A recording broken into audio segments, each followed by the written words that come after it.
Alright, ladies and gentlemen. Testing. 1, 2. Alright, guys, I should be coming in to you now with the microphone here. Thank you all for tuning in to Nemiko TV on a very exciting Saturday night here, February the 19th. We're coming to you guys live on both YouTube and on Twitch. For those of you watching on YouTube, we're at, if you want to see us on Twitch, we're at www.twitch.tv/NemikoTV. If you're watching us on Twitch and you want to jump over to YouTube, you can find us on YouTube at Nemiko Network. I'm in the midst of getting some other camera angles here. We're trying to get our cameras that we have in Donetsk. The Donetsk region, we had 2 cameras earlier today, but both have been offline now for a couple hours. We're not sure if that's related to any ongoing conflict there. There has been reports of shelling and some explosions reported in that area, the Donetsk region. We're currently watching this U.S. aircraft here, which is confirmed to be a recon drone. We talked about that a little bit earlier. Shortly here, we'll be having some discussions on the aircraft situation here that you see on the screen and what that's all about. For now, though, I'm trying to get some cameras up for you guys in a couple of the eastern regions of Ukraine, Luhansk, Donetsk. We're going to see if we can get some camera angles for you guys there. Also, trying to get a better RSS feed for the news ticker you see scrolling across at the top there. If anybody has a suggestion for a good Russian-Ukraine crisis RSS feed, please let us know, and we can add that in there.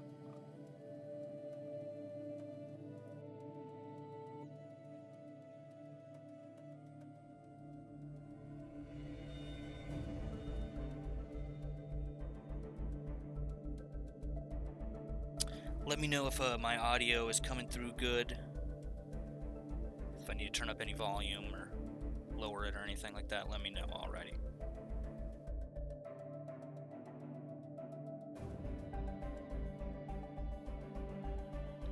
Yep, there's 6, I believe, or 7 we have up now, and hopefully I'm going to get 2 more up in a second here out of Donetsk, so we can maybe get some eyes, or maybe if one of these cameras has audio, we can use that.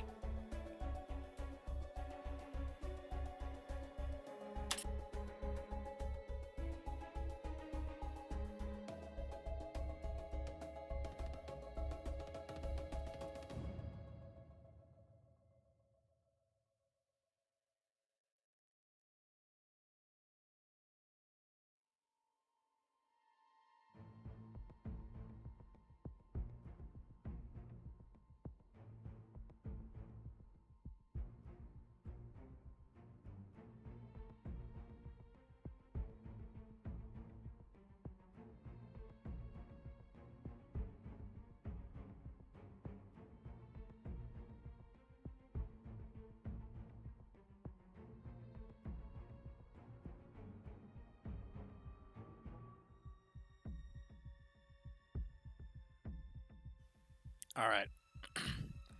Checking my volumes here. Testing. All right. I think that's good. Checking my volumes here. Testing.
So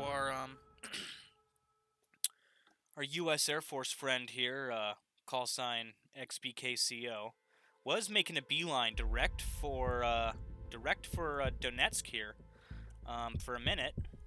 I don't know if we can get that back up here. So you can see it was making a beeline for a while here. Let me turn down that monitor volume. Okay. Yeah, was making a beeline directly for Donetsk for a little bit there, but then they randomly turned around and they're hightailing it back up. I feel like these have been two areas of interest here. They're kind of bouncing back and forth between the northern border of Ukraine and the eastern region over here, Luhansk and Donetsk, where we have the rebel-controlled area.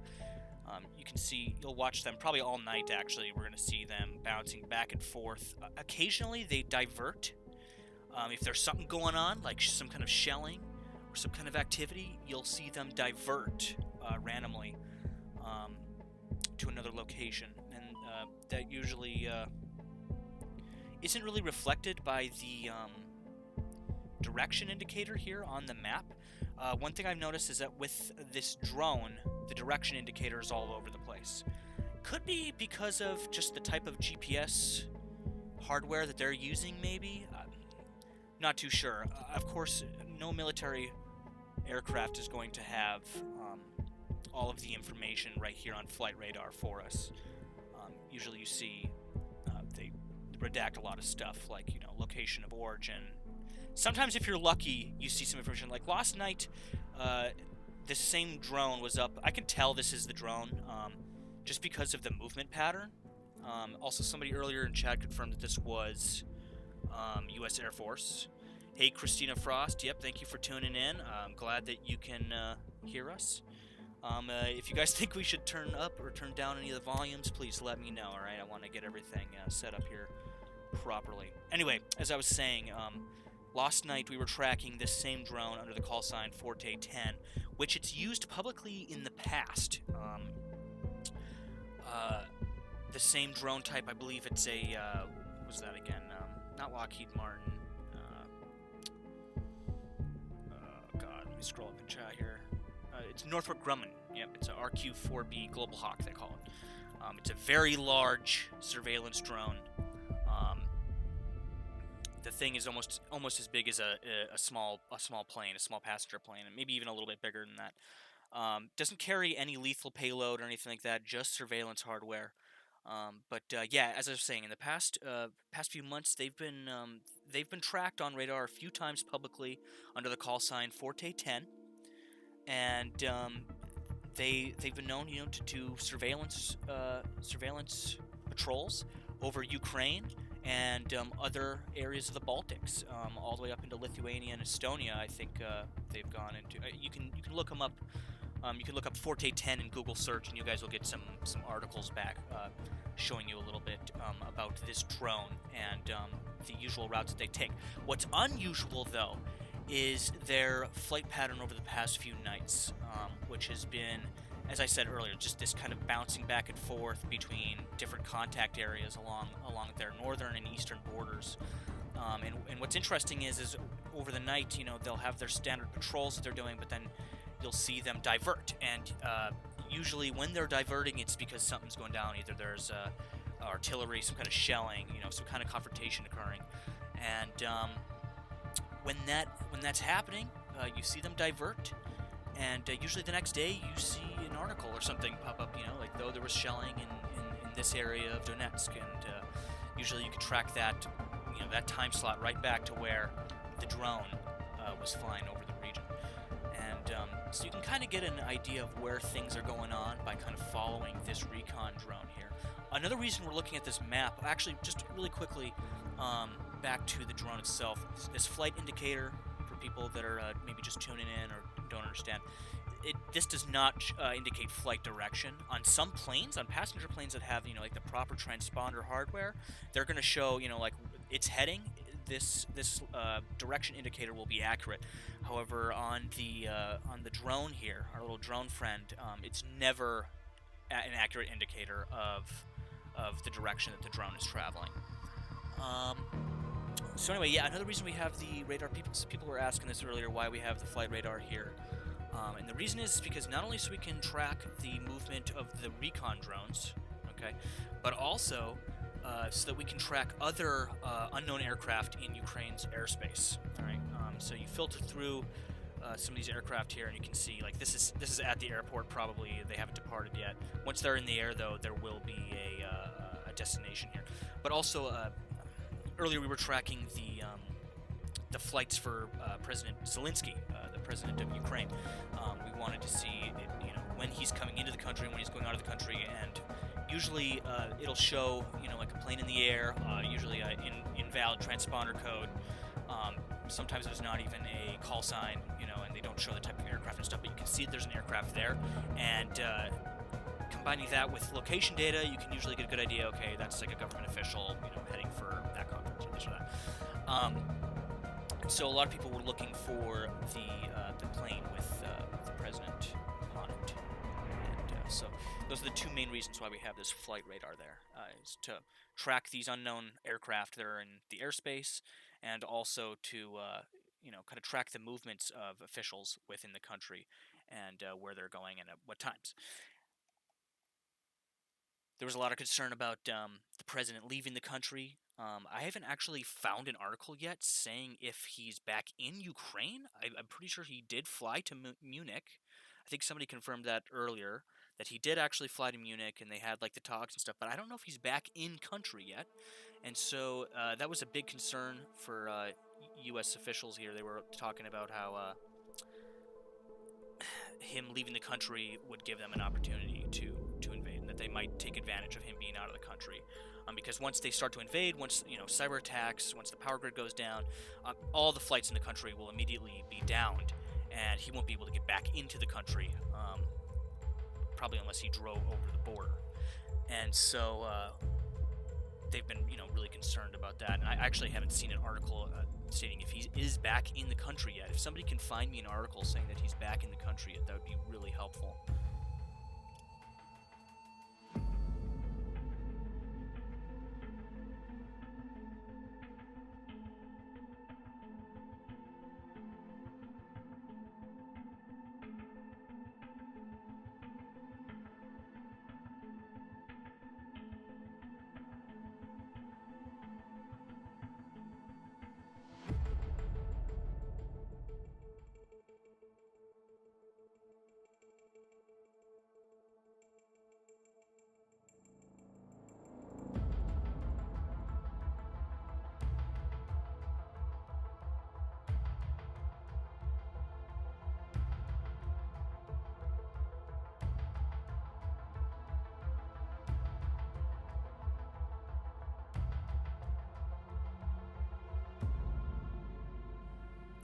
No, that's all good. I'm going to be, that's all good, Christina. Thank you for tuning in. I'm going to be in and out here as I work in the background here to get some cameras up for you guys.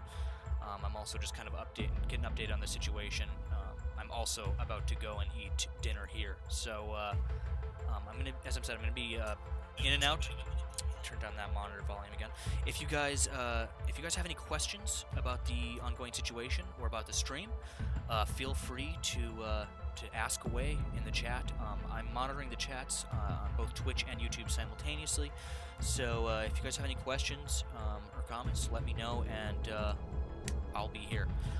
As I said, I'm gonna be working in the background here, trying to get some other cameras live for y'all. As I said earlier, we had 2 cameras in Donetsk, the eastern region, and people were saying that there was a lot of shelling going on over there. Both of those cameras are down. Not exactly sure what's going on in that area, so I'm trying to get updated and see if we can get another camera angle for you guys over there, hopefully with some audio, so that we can maybe monitor that audio overnight for any escalations. All right. I will be back here shortly, guys. As I said, if you have any questions or comments, let me know, and I'll do my best to reply to them.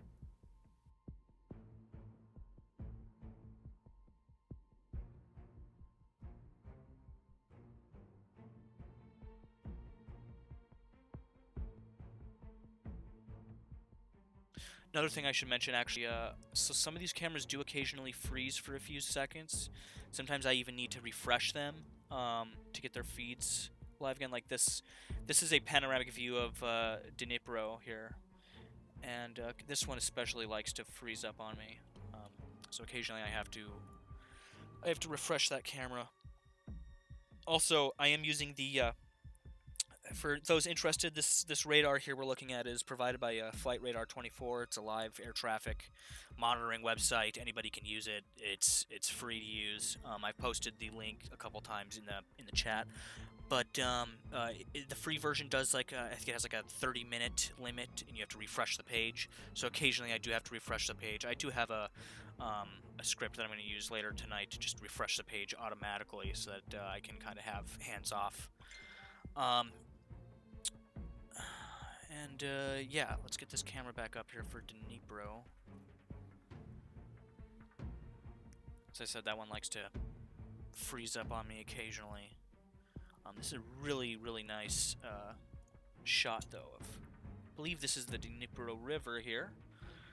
And this is the city. Very nice panoramic shot. This is Kiev up here. Lviv, where any remaining U.S. Embassy staff or any remaining a lot of U.S. citizens trying to escape the country, everybody's coming through Lviv. So this is a very good shot of Lviv here. I believe this is by the square, I believe, in Lviv. I'm not sure. And we have no, one of these is Luhansk. Let me see here. We have Lviv, Sofia Square in Kiev. I believe that's what that one is. Yep, that's Sofia Square in Kiev. This one down here, which I'm not sure if that one's frozen up on me. I think this one is a motor-mounted camera, and it was working earlier, but isn't currently working. Not sure what that's about. That one is, not sure if I'm pronouncing this correctly or not, but Nakimov Square in Crimea. And this is, I believe this one, let me see here. That's Dnipro. This top one here, this is, actually, wait, no. This one is Odessa. This is Odessa city. Not exactly sure where it's located in the city, but we also have audio on that camera, I believe. This is the Dnipro River embankment. So this is a closer shot of the river that you see here. In fact, I believe this camera is... Yeah, if I'm just gonna make a little quick guess here, I think that camera is located somewhere along this area. And then this here, that camera is, I believe this is Kharkiv. Yes, this is Kharkiv here. And I believe we have audio on that camera as well. So, I don't have these cameras labeled here. Perhaps I will change that here shortly. If you guys think maybe I should label these smaller cameras here. I will add to this as we go on through the night here. As I said earlier, I was going to get I'm getting a camera angle in Donetsk, and if I can, I'm going to try to find one in Luhansk as well. Hopefully both of those will have audio for us, so that we can listen in for any shelling. We were doing that last night, listening in on the cameras for shelling, and so it's pretty easy to hear on a lot of those cameras. Because shelling isn't necessarily quiet, and so if there's any confrontation in the east, if we can get those cameras up, we'll be able to hear it. And earlier tonight we had two cameras in Donetsk. Both are not working still. Right around the same time, we were getting those reports of escalations of shelling that were going on in Donetsk there in that region. And right around that same time, both of those cameras went down. Not too sure what that was about, if that's related in any way, but I'm going to keep trying to get that feedback up for you guys and continue to search for an alternative camera. As I said, I'm going to be in and out. If you guys have any questions or comments, let me know, and I'll do my best to respond to you guys.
Just want to give a quick shout out to everybody that has subscribed over the past couple hours here. Thank you guys so much. Super helpful. Dootler Vlogs just subscribed to us a couple minutes ago. 8:38. Shout out to Dootler Vlogs. And yeah, thank you guys. Highly appreciated. Hit that like button. Hit the subscribe button if you guys like the stream. Helps us out a ton, and it'll let you know if I have any more updates in the coming days. I do these streams occasionally. This is first time we're covering this Ukraine crisis. It's developing. It was developing by the week, and then it was developing by the day, and now it's developing literally by the hour. And so that's why I felt the need to throw this together for you guys. I'm going to add as many more features into the stream, as many as we need. If you guys have any suggestions, or if you know of anything that we should add to the stream maybe, let me know, and I'll do my best.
Gustavo, thanks for subscribing, man, and thank you for continuing to stick around. I'm going to probably be heading out for just a few minutes to eat some food here, guys, but when I get back, I'm going to be getting those two cameras. I think this one that I have now will work for Donetsk. I'm not too sure if we're going to be able to get good audio off of it, but we will see. I will be back shortly, guys. As I said, get that audio monitor down again. As I said, if you guys have any questions, comments, just let me know in the chat. I'm monitoring both chats over Twitch and YouTube. And when I get back, I will also be going through just the updates over the past hour here, and we'll be talking about a few things. So.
Mike, aka 69K. Welcome to the stream. Thank you for tuning in. Long-time subscriber. Nice to see you back. The bathroom, I believe it is down the hall to your left. There's air freshener on the shelf in there. I think I just said all of this a second ago, but my microphone was like unplugged or muted. Not too sure. But yeah, dude. Oh, turn that audio monitor down again. Thanks for tuning in, dude, and let me know if you have any questions or comments.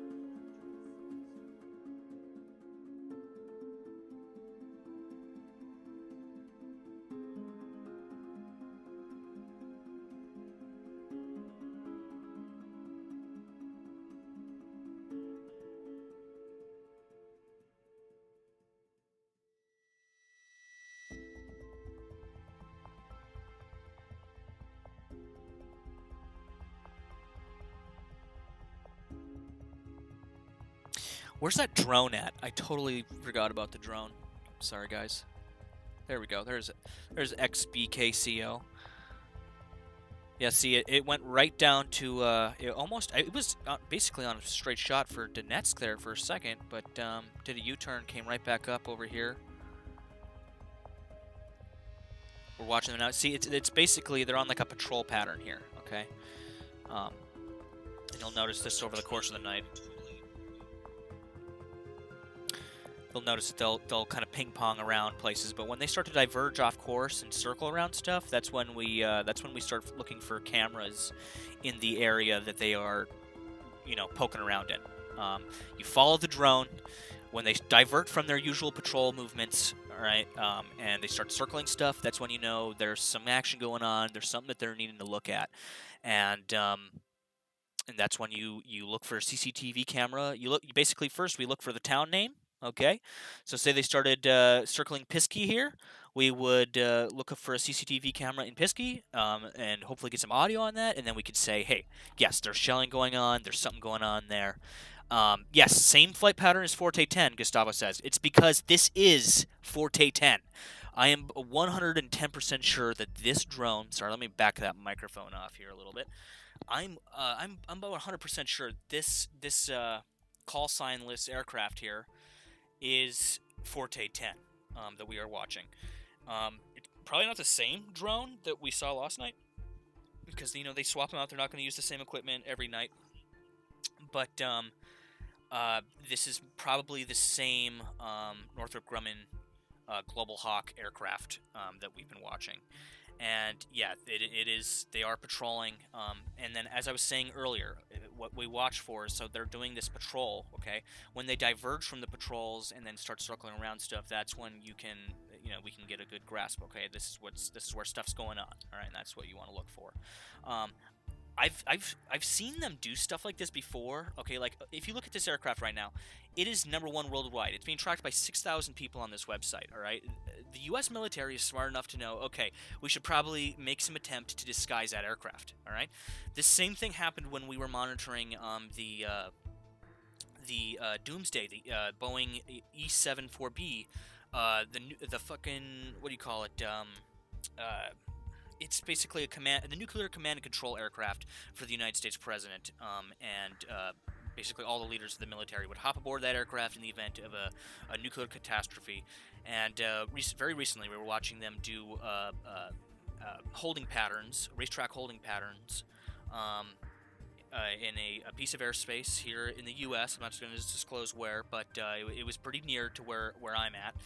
And they were testing very low frequency antenna equipment for communicating with nuclear submarines that would, be positioned in the ocean, right?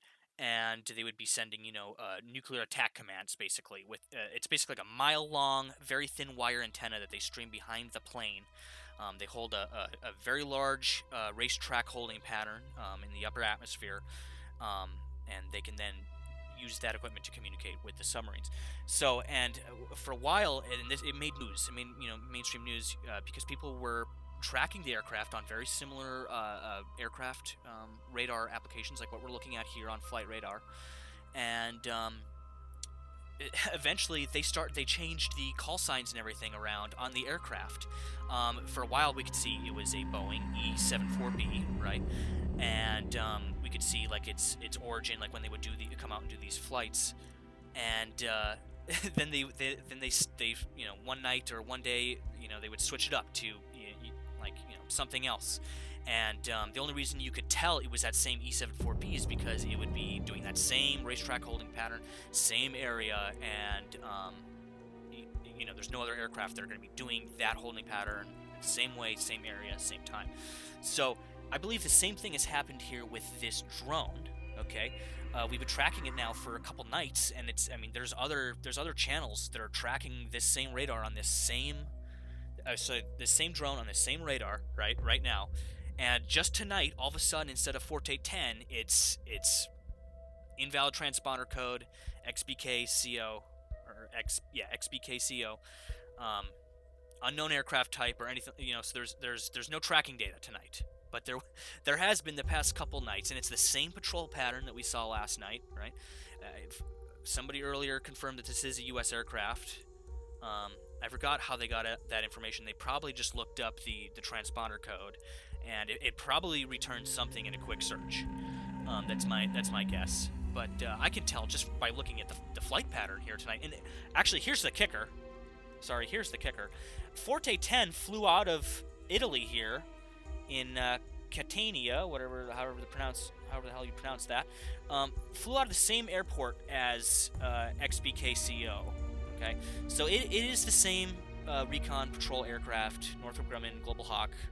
You can look it up on Google, and they've done flight. They always do flights out of Italy into the Baltic states. I shouldn't say always. They've been doing it for the past couple months now, sporadically. But what is new is them doing it every single night, past like 2-3 nights. This drone has been above Ukraine, and we've been able to monitor precisely where it's going, what they're looking at, and usually that correlates really well to news that you see the following morning about the shelling that took place hours before. Usually you can watch the drone take a divergent path, circle a target for a couple hours, and then it goes back onto its patrol route. And usually the next day you see, okay, that same town, they had shelling last night. And so it's a pretty useful open source intelligence tool for us here as we're trying to kind of piece together what's going on the ground. But anyway, that's enough of me rambling. As I said, if you guys have any questions or comments, let me know, and I'll try to address them to the best of my ability. I'm gonna go get some food in me, I think, pretty shortly here. We're still trying to get those cameras up for you guys in Donetsk, but as soon as I come back from eating, I'm gonna go over the past couple hours of updates for you guys here, because there's a whole lot that has been piling up over the past few hours here. Gustavo says, yes, they are based in Italy, looks like. I'm pretty sure there's probably a U.S. Air Force base there. I haven't looked it up yet, but all I know is that it's the same airport that this drone has flown out of for the past 3 nights. Actually, if you do a Google search of Forte 10, you'll see I think it's like an Italian aircraft website. Hold on, let me look this up really quickly here. Yeah, if you Google search, a quick Google search for Forte 10, no space, first article that comes up is it's a website, it's an Italian military radar website, basically, and it talks about their flights with the Grumman RQ-4B Global Hawk, based in Singonella. Hold on, let's see where that is. Singonella. Somewhere in this region.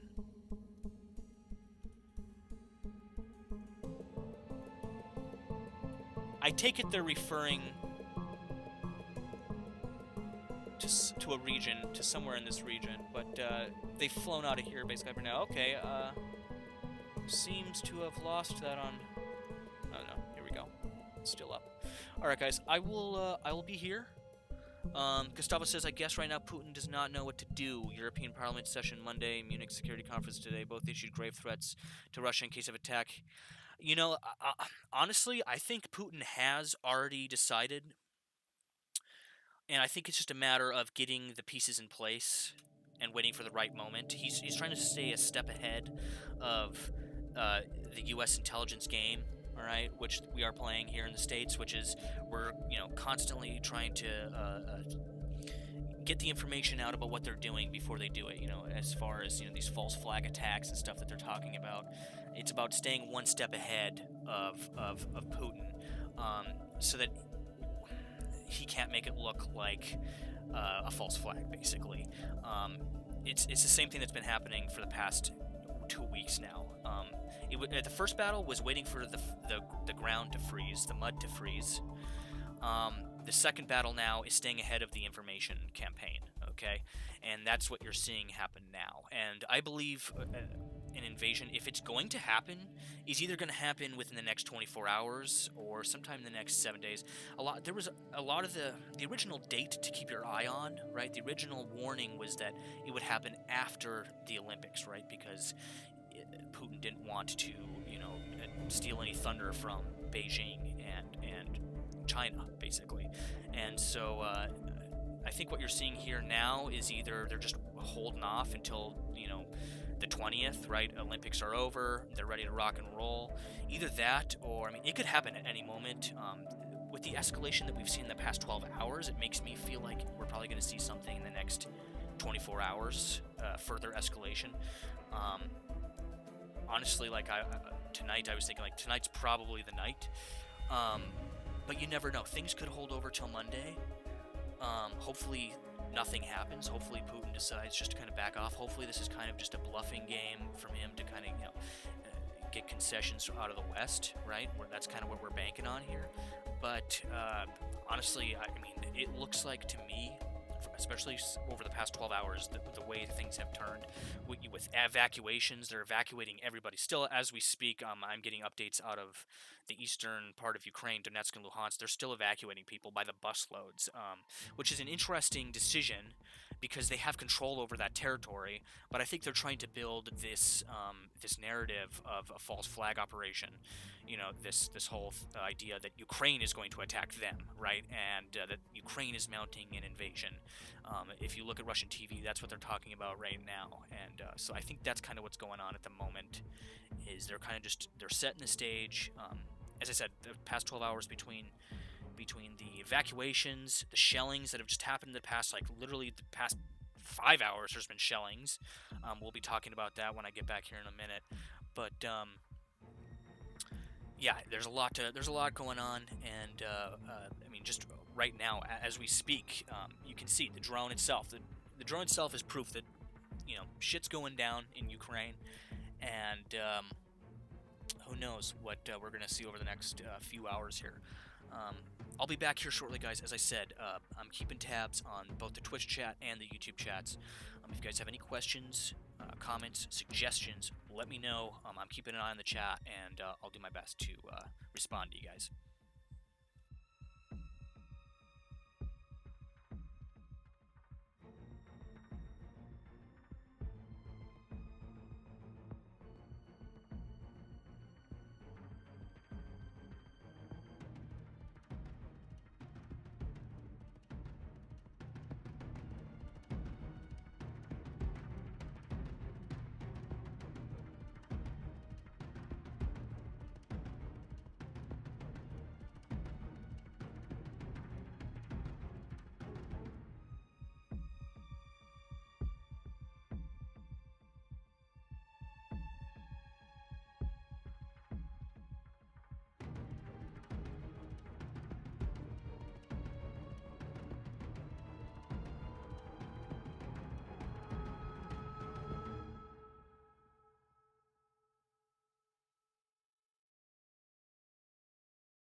Another quick thing to add here is that some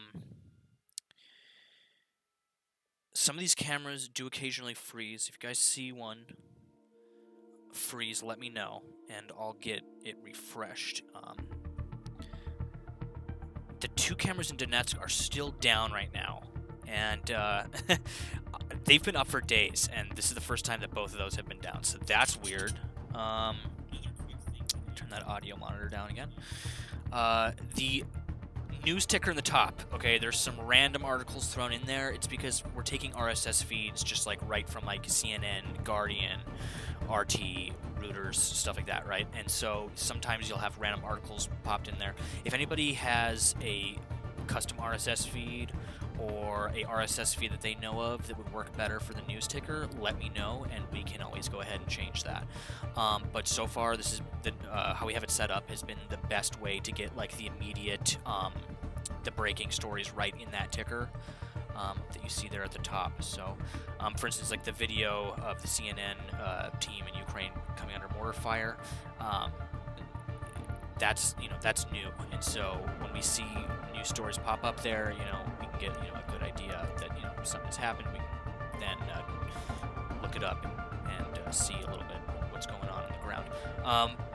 Okay, back to that camera in Donetsk. I am getting an alternative camera. There's a couple that I've been looking into here. One of them might have a microphone, in which case we'll be able to listen in for any shelling that is going on in that area. I will be doing that when I come back here shortly. In the meantime, as I said, if you guys have any questions or comments, let me know, and I'll do my best to respond, you guys.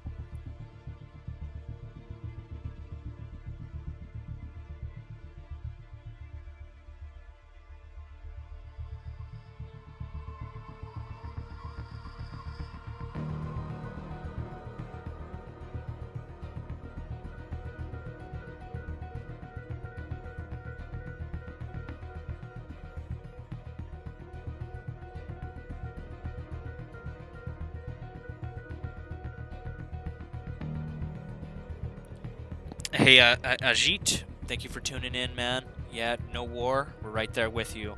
But we gotta keep an eye on what's going on the ground, for sure. Glad to have you here, man. Subscribe if you like the stream. And as I said, I'll be back here shortly with you guys, getting some food in me. And we're gonna get those other cameras hooked up here shortly.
Alrighty, to everybody on YouTube, let me know if the stream is still coming through.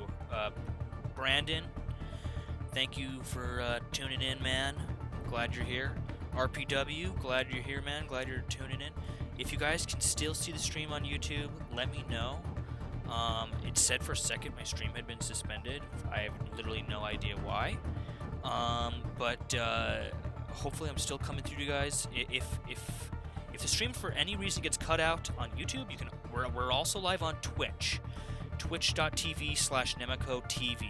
Okay, I put a link in the description. If you guys on Twitch, if the stream goes down on Twitch, you can always jump over to YouTube. Okay, so if at some point I need to reboot the YouTube stream, you can always hop over to Twitch. All right, and continue to follow what's going on there. All right. If somebody could give me a shout out in the chat from YouTube to let me know that they're still watching the stream, that would be hugely helpful.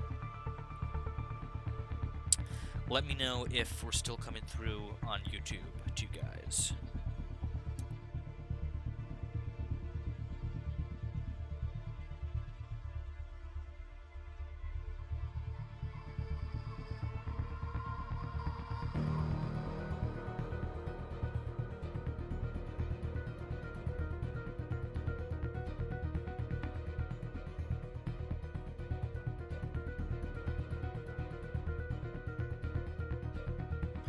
Okay, it looks like we're coming back in.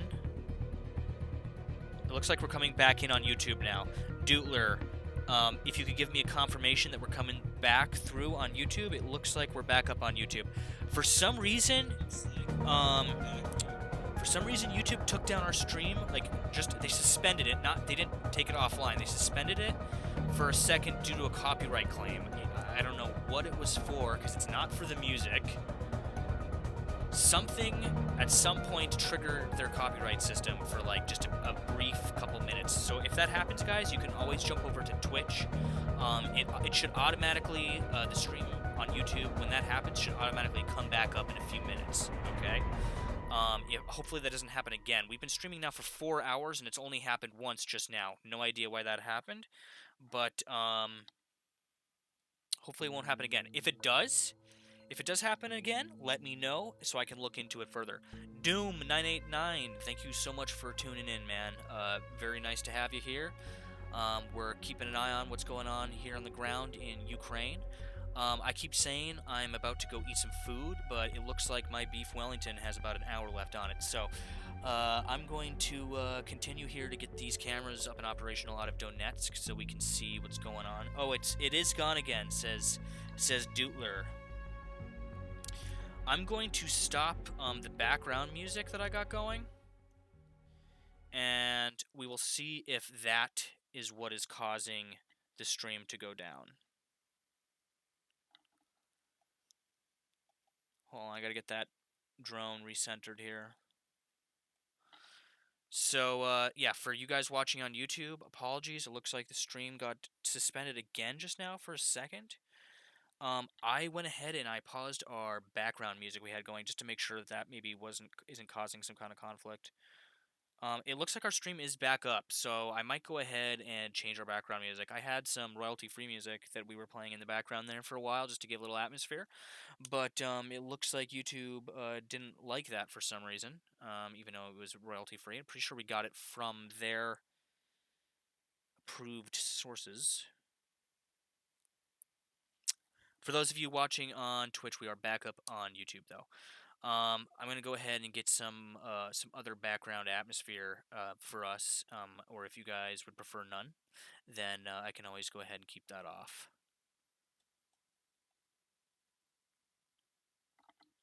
Let me know if it happens again. If it goes down again, then we've ruled out that it was that background music. So, but it looks like everything is back up now on YouTube and Twitch. So we got that other camera working again. I was right, it wasn't working. The one in Nakhimov Square in Crimea. In fact, I think it might have gone out again. We're going to go ahead and refresh that camera real quick just to make sure. Getting some weird lag on my side, says 69K. Well, define what that lag is like, and I'll see if I can get anything. Yeah, just try to reload. Yeah, if you guys have any connection issues, or if you think we're having some stream issues, just immediately let me know. Okay. I'm trying to get all the kinks sorted out so we can just leave this going 24/7 overnight and not have any issues. Um, so far, over the past 4 hours of us streaming, we only had this one issue with the suspension, which just happened just now. But I think we've deduced that that is from that background music. But if it happens again, we'll know for sure.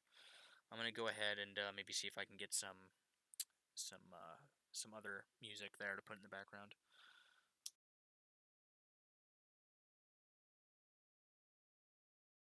Awesome, good to hear. 69.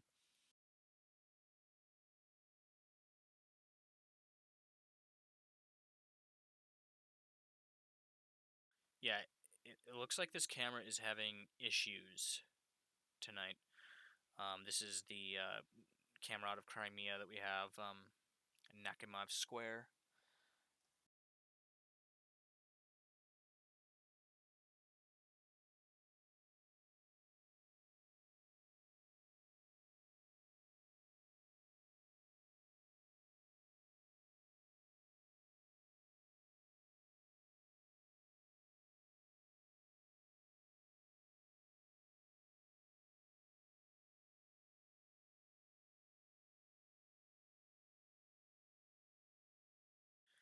Here's that camera back up again. Gonna see. Oh, whoops! I stopped tracking Mr. XBKCO here. So yeah, it's made its full track. We're gonna see where it turns back around, though. I'm guessing somewhere up here, somewhere towards Lviv, probably the western side. It'll do its U-turn, make another pass around.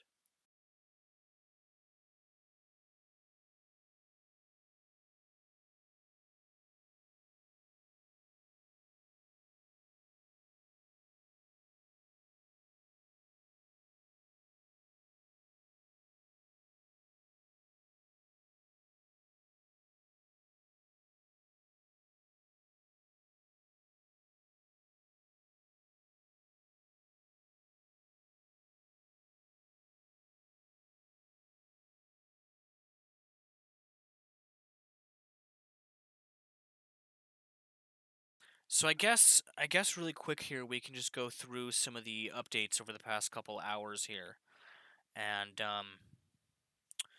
we'll get updated on what's going on. I'm not sure if that camera is still operational. Yeah, it's still good. It should be good. If it goes down again, we'll have to change that one out. But I could probably replace that one with one of the Donetsk cams that I pop up here shortly. Yeah, if anybody watching on YouTube, if you guys get that suspension thing again, let me know, and that'll rule out if that was that background audio. I'm gonna go ahead and, as I said, get some other background audio here, just so we have something to listen to when I'm not chatting your ear off.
The Soviet national anthem is copyrighted.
I think we have some of the best angles of where we're going to see any type of initial aerial bombardment, um, both from missiles, artillery, and probably even an air campaign um, would be expected probably within the first hours of any serious escalation. So these actually the first thing we'll notice is immediate power outage, and we'll probably lose some of these feeds. I know a couple of these feeds have redundant backups, like the Lviv and Kiev ones. However, some of our other angles, like the one in Dnipro, I'm not so sure. Some of these other angles will probably go out as soon as we have any. I mean, the first thing to happen would probably be a massive cyber attack and an attack on the power grid. And so the first thing we will most likely see is a lot of lights going dark. Some of these cameras are going to go down. We might even have some issues with the stream. And second thing you're going to notice is that our flight radar over here in the bottom right is going to basically go dark.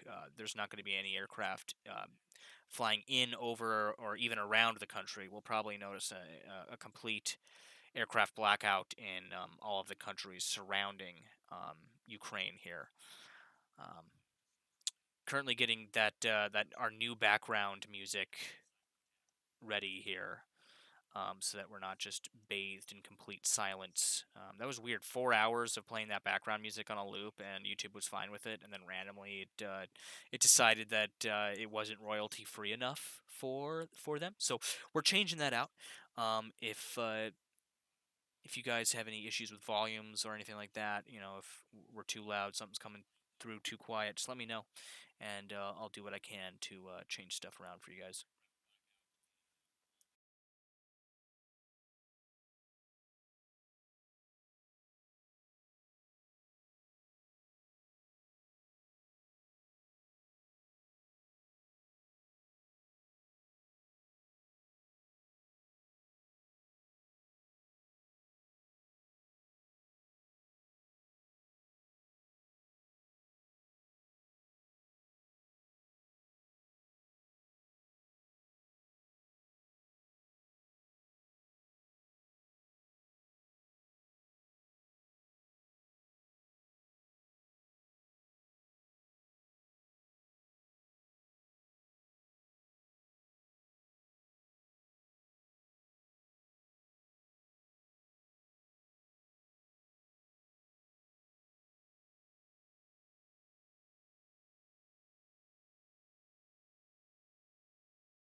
Dan Rapp, thanks for joining us this evening. It says I'm not pronouncing Kiev, Kiev.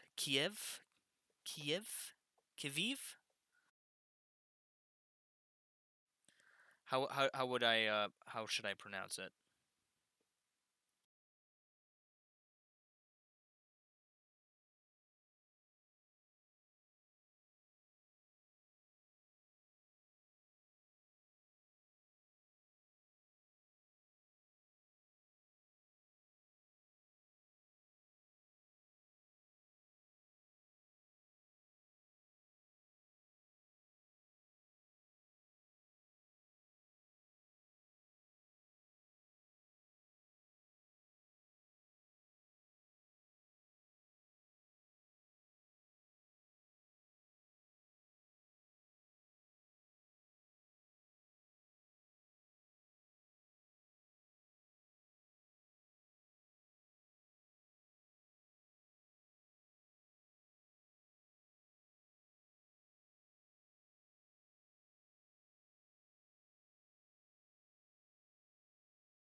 Yeah, hell of a lot of eyes on our drone here, XBKCO. 6,000 people watching it earlier. We still got almost 5,000 people um, watching this drone here.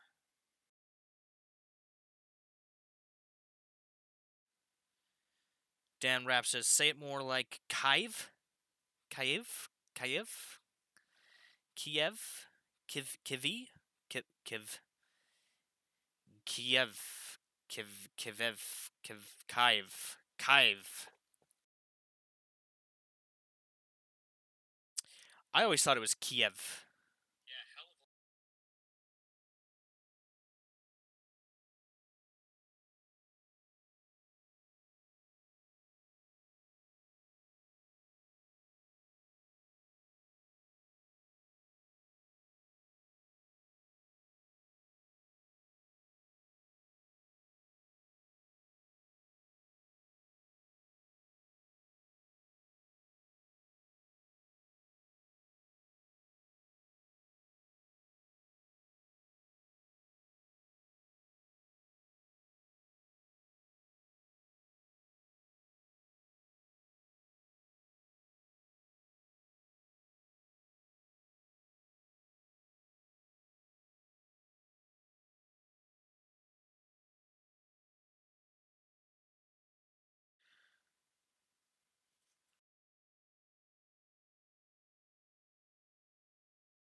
Luis Rodriguez, thanks for joining us, man. Glad to have you. And he says, Kiev, Kiev, Kiev, yes, or Kiev, Kiev.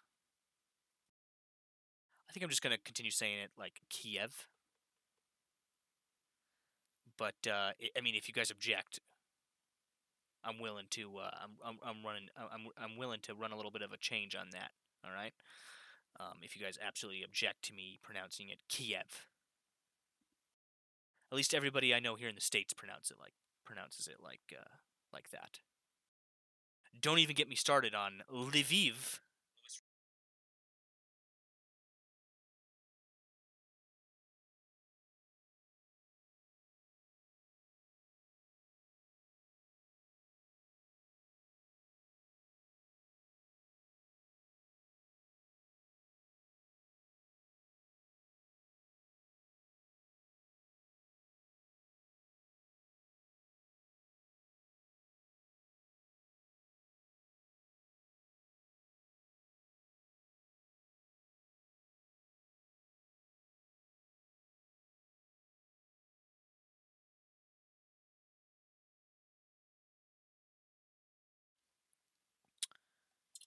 Christina, welcome back. La Cubanita, glad to have you. Peace and love to you as well, man.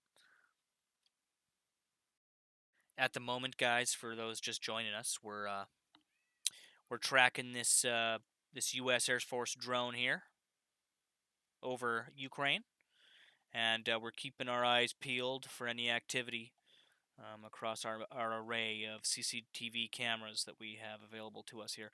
I have a couple other angles we're going to be bringing up on deck here for Donetsk and Luhansk. I could probably get that going now, actually. Give that radar a refresh. Before I did that, though, I wanted to go through some updates over the past couple hours. So before we start looking at those Donetsk cams, we can get kind of an idea of what's going on the ground.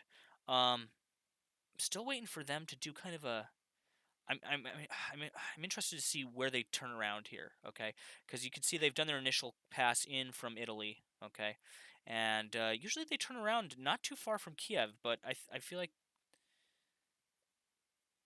maybe they're gonna go all the way over to Lviv maybe tonight, kind of fly up to here, maybe turn around here and go back over. Usually they just kind of ping pong. back and forth between the northern and eastern border, and then kind of over here by Kiev.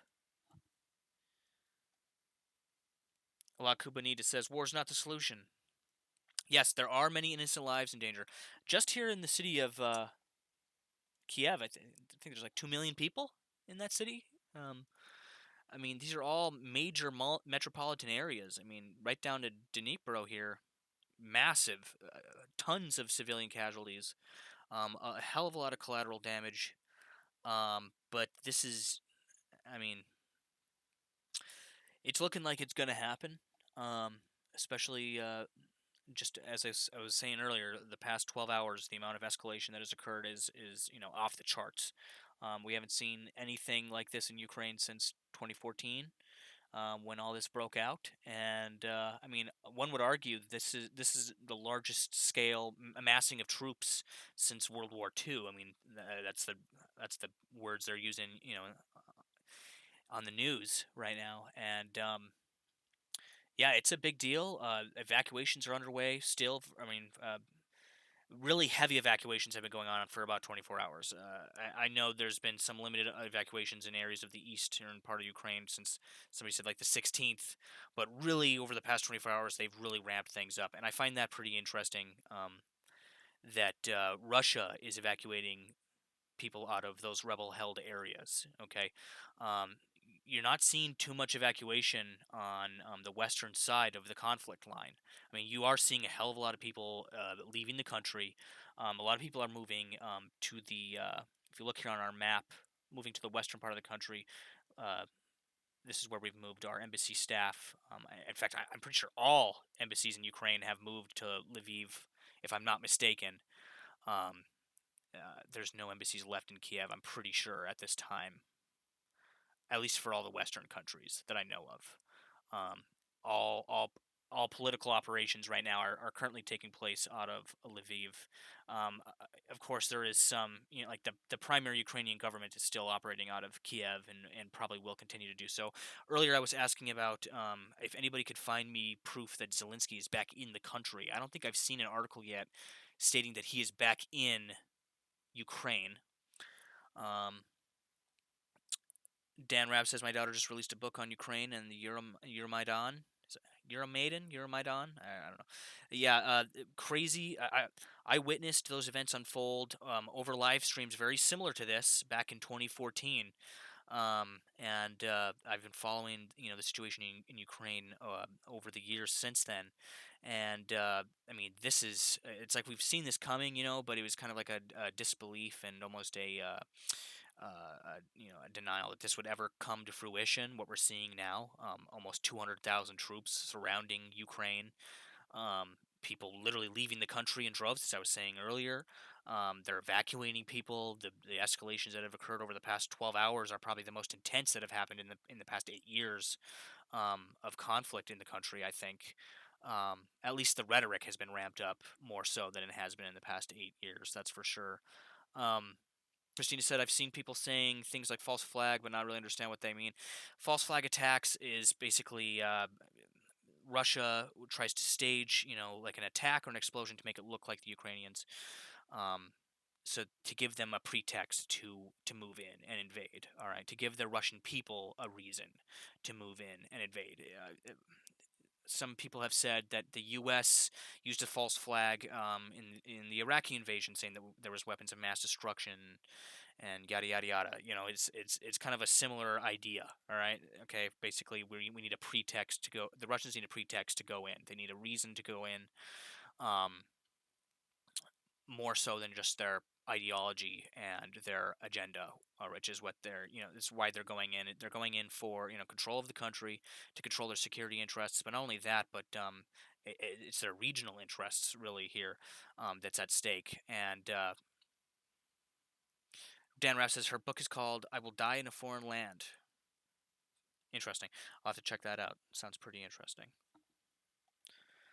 Checking in real quick with XBKCO. Still no turnaround activity, but we'll see how far it travels the original flight path here. I was going to go ahead and get you guys some updates on what's going on over the past couple hours. Um, really quick, I was trying to make sure that all these cameras are good to go, though, before we start that.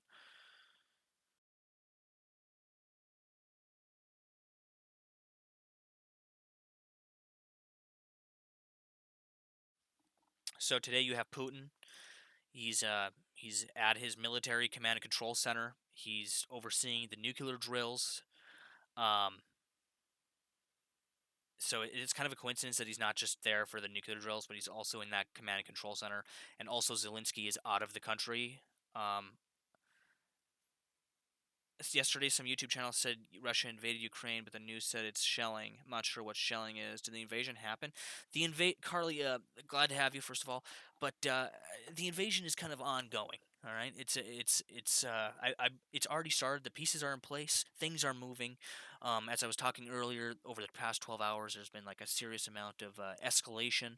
The direction that things are heading now is very downhill. Uh, as I was about to say a second ago, the past couple hours, we've heard reports of continued shelling in the eastern regions near Donetsk, and we have two cameras that we had up there. Both are down, still down at this moment in time.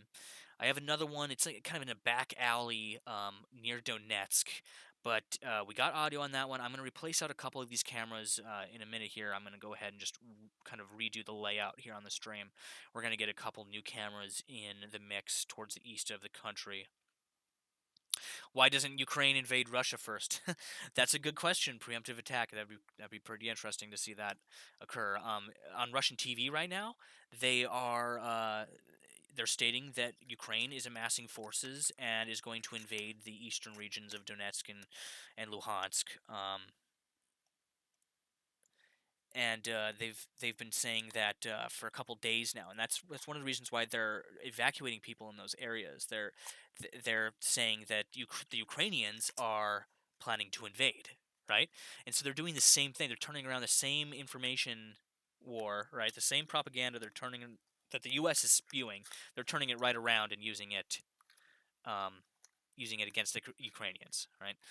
Yes, it's a stealthy invasion, says Dan Rapp. I don't know if any of you guys remember about what happened back in 2014, all right, when they invaded Crimea. They went in overnight, with Russian military forces, but with no insignia, no identifying markers. On their uniforms, on their vehicles. I mean, it was obvious to like observers that it was Russian military, but they completely denied that, right? It's kind of the same thing we're seeing here, all right? They're trying to deny that they're actually invading, all right? Really, they want to invade, as I was saying a second ago, for their regional interests. All right, they want control of the Black Sea down here. All right, they want control of all of these port cities. All right, they at least want to end the situation that they've been dealing with for the past 8 years in the eastern part of Ukraine. All right, so in a very limited sense, we could see them invade, the eastern part of Ukraine, possibly even take like Odessa and maybe the southern coast along the Black Sea here to cut Ukraine off, right straight over to Moldova. Okay, um, but what all the intelligence is pointing to is that they're going to fully invade the country right up to Kiev. Um,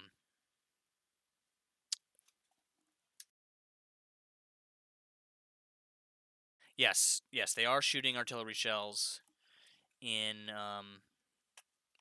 There has been reports of shelling in the eastern part of the country. I'm gonna go through here and look at just like the most recent updates and see if we can find some new information here for you guys.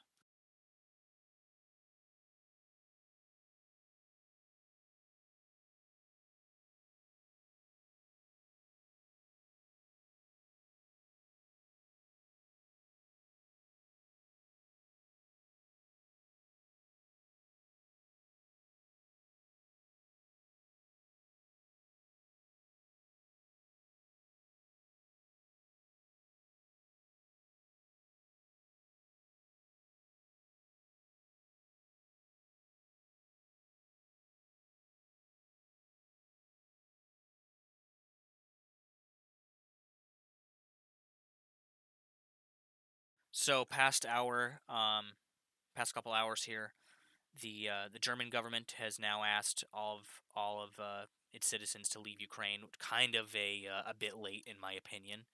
But they're one of the last countries to evacuate everybody, or at least tell everybody to get out. Um, YYG, glad to have you here, man. Thanks for joining us. War's fun to watch. I mean, it's important to keep an eye on what's going on the ground, and we need people to observe what's happening. And it's important for us to observe what's happening on the ground. Right back to our little drone friend here, like I was talking about earlier. We're keeping an eye on this. This is a U.S. reconnaissance drone, um, a Northrop Grumman Global Hawk, to be precise. You can Google that. And we've been watching it patrol over the Ukrainian airspace here for the past couple nights. And uh, by observing its movements, we can get a good understanding as to what's going on the ground in the area. For instance, like it's on a flight path here, a set patrol path here, and if we see it diverge from that path and then encircle an area, say one of these small towns here, if it was to divert and to circle around that town, we could then go and look up a CCTV camera. And if there's audio on that camera, we can get a good idea if there's shelling going on in the area, because you would be able to hear that shelling over the camera. So that's why we're keeping an eye on this aircraft here. The Russian people in eastern Ukraine are fleeing back into Russia. There was a 22-kilometer traffic backup on the border today at the checkpoint. Yes, I also heard reports similar to this. I've been saying all day actually that over the past 12 to 24 hours, the evacuations in the eastern part of Ukraine, right, in the rebel-held areas, has been ramped up massively. They're filling buses full of people, and they called for the mobilization of all of basically every man that is able-bodied to pick up a weapon and fight. And so I think if we're going to see any type of incursion, it's going to be in the next 24 to 48 hours. It could be tonight. Right now, it's currently 4:55 a.m. In Ukraine. I think I would expect them to make their move in the morning, because that's we're asleep here in the States, all right. So we'll be kind of in the dark here, so to speak, right.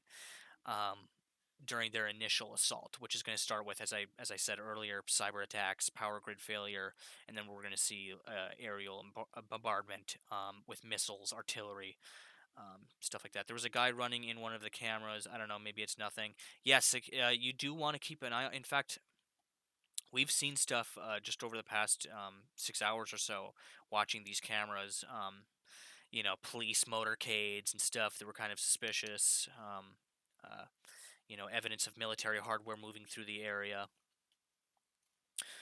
The Internet King. Oh, by the way, glad to have James and the Internet King here, guys. Thanks for joining us. So Russia went in with their weapons already? Question mark, says the Internet King.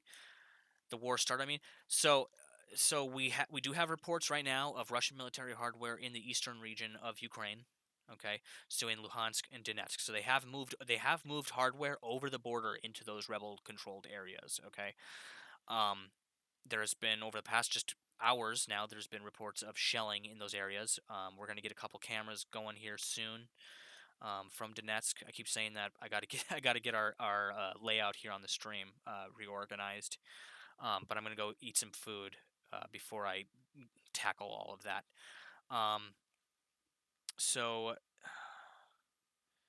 we have reports of the shelling in the eastern part of Ukraine, Donetsk, Luhansk, in those areas. I'm not exactly sure as to the specifics of that.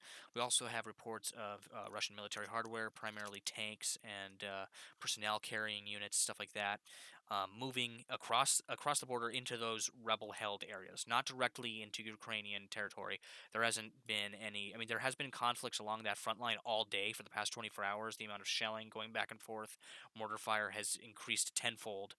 But the first things that we will see, and the first things to signal that everything really has begun, so to speak, is, as I said earlier, the cyber attacks, power grid failure, followed by aerial bombardment. These angles we have here on Kiev, Lviv, and Dnipro, we would immediately know that something's going on. You'll see power failure. You're going to see movement in the streets. As I was saying a minute ago, my guess is that if a move is to happen, it will happen in the morning. While we're here in the States, it's our nighttime. All right, it's currently 10 o'clock p.m. Eastern Standard Time where I'm at, to their 5 a.m. In Kiev. And so, also, if they are gonna move in on uh, along that conflict line, they're gonna need to use tanks, and most of the Russian military hardware is for daytime use. They're not gonna be moving in a lot of those tanks and stuff in the dark in the nighttime. A lot of Russian hardware is going to be moved in during the daytime. Um, MB, glad to have you, man. Thanks for tuning in. Westworld Media Propaganda, they do the same thing with Serbia. Yeah, you're probably right to some degree. Give me 1 second here, guys. I will be right back.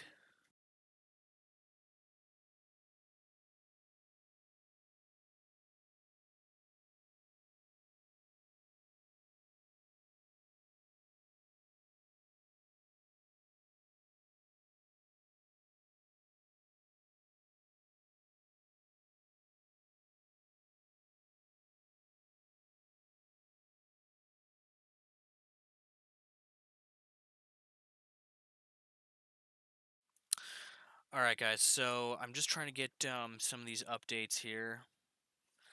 Um,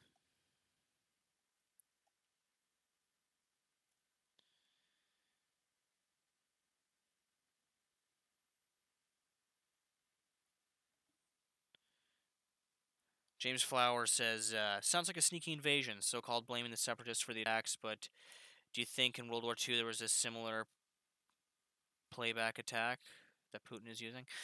As I was saying earlier, I think what they're doing is they're turning the U.S.'s own propaganda on its head. They're using the same tactics on the reverse. Okay, so we're saying that Russia is amassing troops along the borders, which they are, right? There's satellite images that prove that, right? And but they're now saying that Ukraine is amassing forces to invade Luhansk and Donetsk and the rebel-controlled areas, right? And so that's why the Russians are evacuating people from those areas. And so, as I said, they're taking the same exact propaganda and using it for their own gain. All right. Rain, breaking news: Russia has sent the first troops into Ukraine. Well, I actually I haven't seen that article yet, but as soon as they do, I will let you know. In fact, I will do a quick check real quick just to make sure.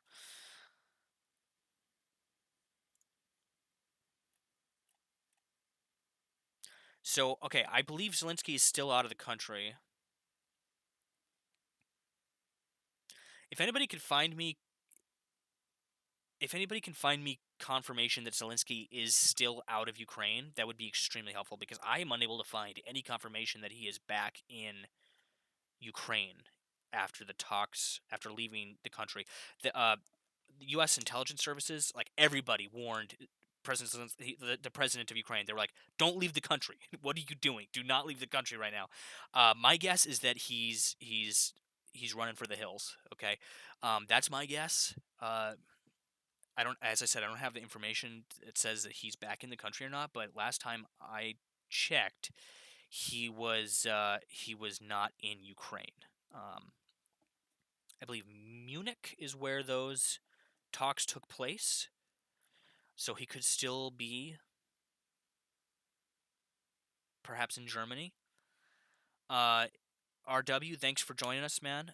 Glad to have you. It's reasonable to fear a spillover involving other countries. Yeah, that's more than reasonable. Reasonable. A lot of U.S. officials. Okay, when I say officials, I'm not talking politicians. I'm talking military leaders. All right. When you hear them talking, a lot of them are concerned about spillovers into Poland and I mean, that's on our side of things, but even on the Russian side of things, we're talking about spillover into Belarus. There could be an operation that would unfold into Belarus, all right, and Moldova.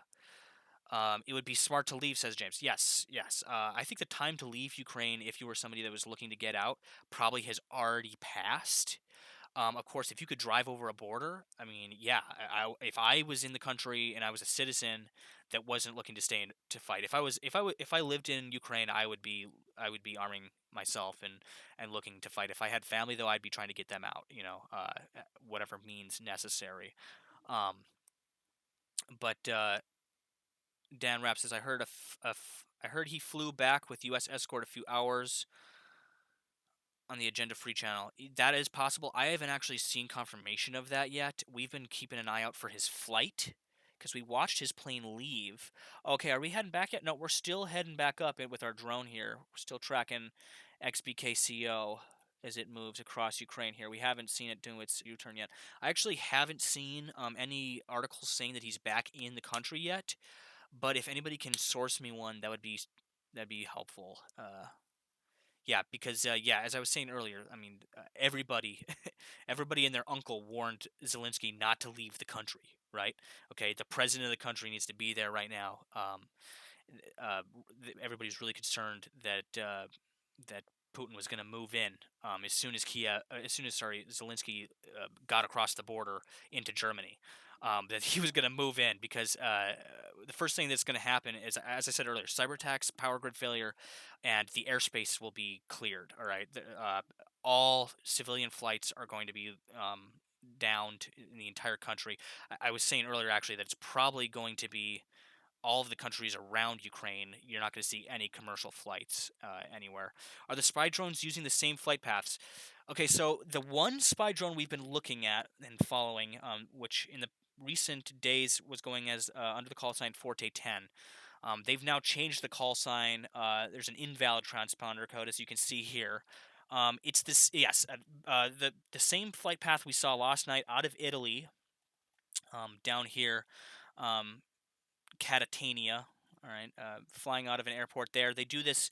You see this small circular holding pattern here. This is to test the equipment to make sure that the drone isn't going to experience issues once it gets, a couple hundred miles off the shores of Italy, right, and makes it up into Ukraine. You don't want a problem to happen up in Ukraine and have the drone get downed and then be intercepted by Russian rebels or whoever. Okay, so they do that. They do that. This circular pattern. I've lost the drone again. Uh, Number one being tracked right now in the world, though, so it's not too hard to find. But this circular holding pattern, they use that to test the equipment before they take off. Okay, so that's an indicator that it's one of these drones. Um, and then yeah, it flies right up into Ukraine, and then usually right past Lviv takes that right turn, and it does this kind of ping pong, as I was saying earlier. Between it doesn't go over Donetsk, Luhansk, or any of the rebel controlled area because it could get shot down. And so what you see is it kind of does this ping pong around. It's fresh in the air tonight. Okay, it's probably going to be up all day throughout the morning in Ukraine. Uh, Kind of interesting to me is that the flight took off later today than it did yesterday, I believe. We can't actually see the time of departure on here because they're not giving us any information. But it was significantly later than yesterday's drone flight. Um, and so that tells me that it's going to be up in the air over the course of the day. I believe. I believe Forte 10 took off sometime around the morning yesterday. Um, there is usually like kind of a holdover time of a couple hours in between them getting another drone up in the air. These can go. I think these have a maximum range of like 14,000 miles, I believe. So they can stay in the air for quite a while. What website you use to show the planes, etc. We are using Flight Radar 24. That's a free service. You can Google that and you can use it right now. And The reason we could tell it's a military aircraft because all commercial aircraft will have transponder. They'll have all of the aircraft information populated here in the pane you see on the bottom right here.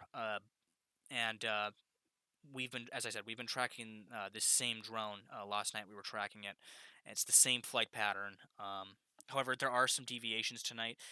For instance, I believe they were turning around not too far past Kiev last night and kind of doing like this, and occasionally they kind of go off on tangents, and that's when you know something, some kind of event is occurring there. For instance, like you'll see them go off to Sumi, right, and circle Sumi for a couple hours. You pull up a CCTV camera in Sumi, you can hear the shelling, and you know, okay, they're there to observe, some kind of shelling, some kind of escalation that is occurring. It is the "What's a matter, you Italian drone?" Not sure what you mean by that, Dan, but Rain says, "Why does flight radar track military drones? That's crazy." Well, see, all aircraft, all aircraft, unless they're part of like a top secret mission, all right, or some kind of secret training, right, something that's sensitive. If there's any type of intelligence that is sensitive, right, you're not going to see the aircraft on the radar. Okay, now these flights they do with these drones, and most military flights, they are on air traffic control systems, right? Okay, because those planes, they have commercial flights have to be able to know, okay, there's a flight there. There's a drone there, all right. So in case they have to deviate from a path, I'm not a pilot, so I don't know the specifics, but I have used flight radar to track many other military aircraft. We were talking about earlier that just a few weeks ago we were tracking what the U.S. Calls a doomsday plane. It's a Boeing E-74B nuclear command and control center. It's basically an entire command and control center where the president will be in the event of a nuclear war. Not just the president, but most higher-ranking military staff would be on that plane as well. It's basically a massive passenger plane. All right, that's been you can't really call it a passenger plane. It's shaped and looks like a passenger plane, but massive military aircraft. I think it's like you know it costs them billions of dollars just to have the thing in the air. So um, we've seen those on flight radar, and it's kind of the same, similar things with identifying those. You look for like the holding patterns, right, that they use, um, which means basically like when they sit there in the air and circle stuff.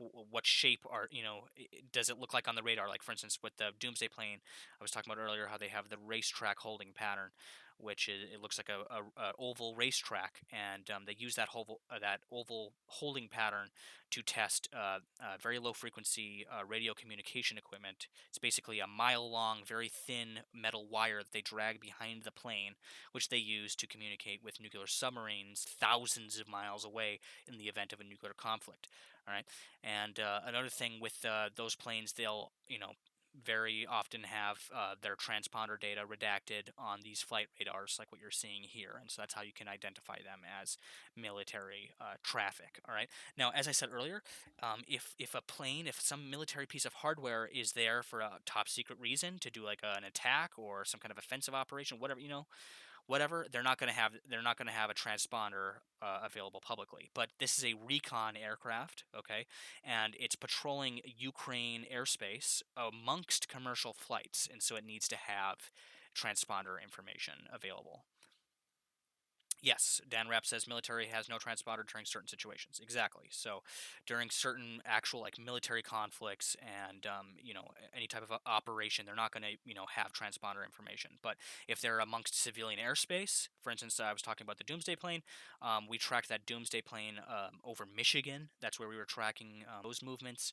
And so they're amongst commercial airspace in peacetime. You know what I mean? So they have to keep that transponder on for safety purposes, really, and also I think for just general for information purposes. Let's get that radar refreshed here. For the people that were asking, again, flightradar24.com. You can take a look at these flights with us in real time. Be able to track all of that. It's free to use. You just got to refresh the page like every 45 minutes or something like that. Sky King General says Surfside Nomad. At Rain, there's theories about the expect about that. Let me see here. King in the North, glad to have you. Jameson, glad to have you. Everybody that's joining us now, glad to have you guys here. Highly appreciate everybody tuning in. Um, if you guys haven't already, hit that like button, hit that subscribe button. It really helps me out. Helps the stream get noticed so more people can come and join the discussion. Rain says, Nemeko, how certain are you of an invasion? Well, I'm not qualified to give an accurate assessment of the situation, but the people that are um, qualified to give an accurate assessment of the situation, that being U.S. intelligence, British intelligence, European intelligence, they all are convinced that this is going to happen with, if not within the next 12 to 24 hours, within the next few days. As I said earlier today, the original date of invasion, right? The original time slot, the original zone, right, so to speak, in which Putin was looking to move into the country to invade was sometime after the Beijing, or sorry, sometime after the Winter Olympics is over in China, right? There's multiple reasons for that, right? Since then, or sorry, in the weeks leading up, there's been speculation like it was supposed to be February 16th at one point, and this and that. I think this is all part of what I've been talking about over the night. It's just like it's an information war, okay?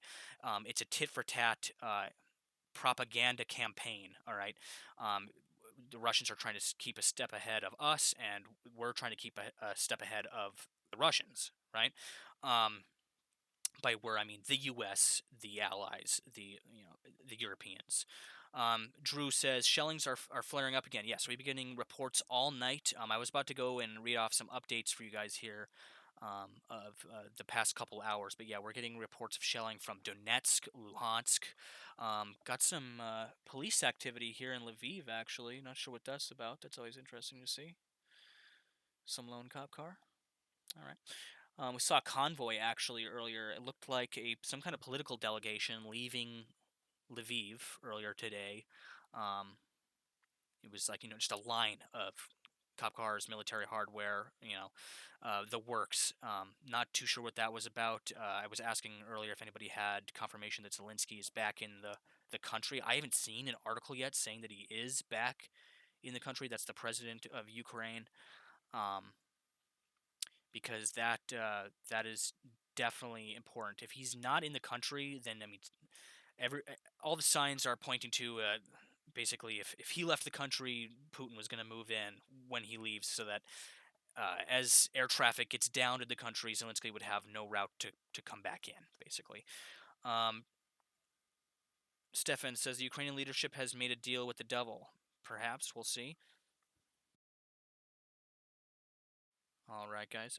For everybody tuning in on Twitch, thank you for tuning in. We're also live on YouTube, so if either one of the streams goes down at any point, you guys can always jump over to our Twitch or jump over to YouTube, and vice versa. If you guys are just tuning in on YouTube, hit that subscribe button for any updates over the coming hours and days. I'll be covering this situation live as it.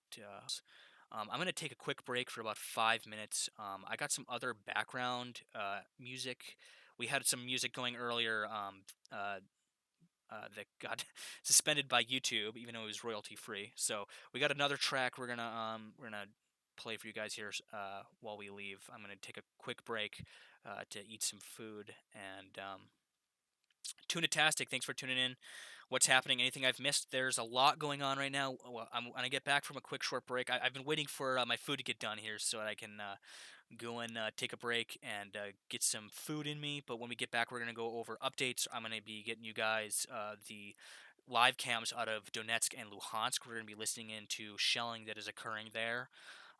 Morning, it's about to be morning, so that's when this stuff usually heats up. Is early morning in Ukraine.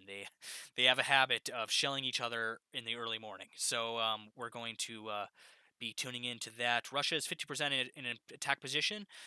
Yeah, those claims were that's actually hours old. That's 50% in attack position. That's yesterday. I would say they're more in about 75 to 80% in attack position. Original estimates said that they needed about 170,000 troops to fully take over the entirety of Ukraine. That means sweep the entire country. Um, they're now up at around 200,000. 12 hours ago, is the last numbers that came in were around 190,000 troops amassed on the borders of Ukraine, right over to Moldova. A lot of people don't realize it. They're surrounded almost on all sides. Um, yeah, Dan Rapp says P break. I totally agree, man. I have to I have to take one here myself, and I'm gonna get some food in me. But as I was saying, yeah, I expect that they're already ready to move in right now. There's probably some pieces of logistical hardware they're still waiting to get in place. Um, uh, of course, like as I was saying earlier, um, it's going to start with cyber attacks. It's going to start with power grid failure, and then followed with aerial bombardment. So before they can even start sending missiles over the border, before they can even start sending artillery, sending bombing, escorts and planes, right? Before they can start any of that activity, they're going to take down the grid in Ukraine, the power grid, and all communications are going to be down in the country. We're probably going to lose a few of these cameras. I know a couple of these cameras are actually on redundant systems right now, and so there is a good chance that we will still have some eyes on what's going on. But the first thing we will probably notice here on the stream is loss of power in a lot of these places, and probably a couple cameras are going to go down, and then that'll be followed by the beginning of a bombardment campaign. Um, Drew says if Ukraine all bears arms, Russia will have a long war, which will be fated to outcome. It can go either way. I believe if they swept into the country, they'll probably have the entirety of Ukraine. Probably not over as far as Lviv, but they'll have Kiev in under 12 hours, probably 12 to 24 hours. I would say less. After their bombardment campaign, they're after they ready the battlefield. There's not going to be much resistance. Now, a long-standing insurgency after the country falls, right, and after they instate their own government, there will be a Western-backed insurgency, of course, right? Okay, but I don't think that's the least of our worries. I think the bigger play here is what happens outside of Ukraine. Okay, as soon as they move into Ukraine, the sanctions that the U.S. imposes are gonna have immediate retaliation from the Russians. Okay, that'll most likely come in the form of a cyber attack on Western economies. All right, so the U.S. will probably come under a cyber attack. The U.K. There has been memos put out the past week or two here. InfoSec put out a memo talking about warning a lot of companies here in the States to back up their data and be bracing for a fairly large scale cyber attack from the Russians in retaliation for any sanctions that could occur. And there's actually speculation that the Russians will uh, basically launch a cyber attack on Europe and the U.S. alongside moving into Ukraine because they know that we're going to immediately instate those sanctions. Okay, and so to kind of knock us off our game and kind of cause a blackout, a media blackout, they might launch a cyber attack, not just in Ukraine, but in U.S. and Europe. There's a possibility that this could occur, and to basically cause, as I said, a media blackout during probably their initial 6 to 12 hours as they initially sweep into the country and invade. How far do you think this will go? Says Tunatastic. There, it's anybody's. It's a guessing game. It's anybody's guess. But it could go as far as a full-out confrontation between the West and Russia. Let's hope it doesn't go that far. But I do think it might go as far as what I was just talking about.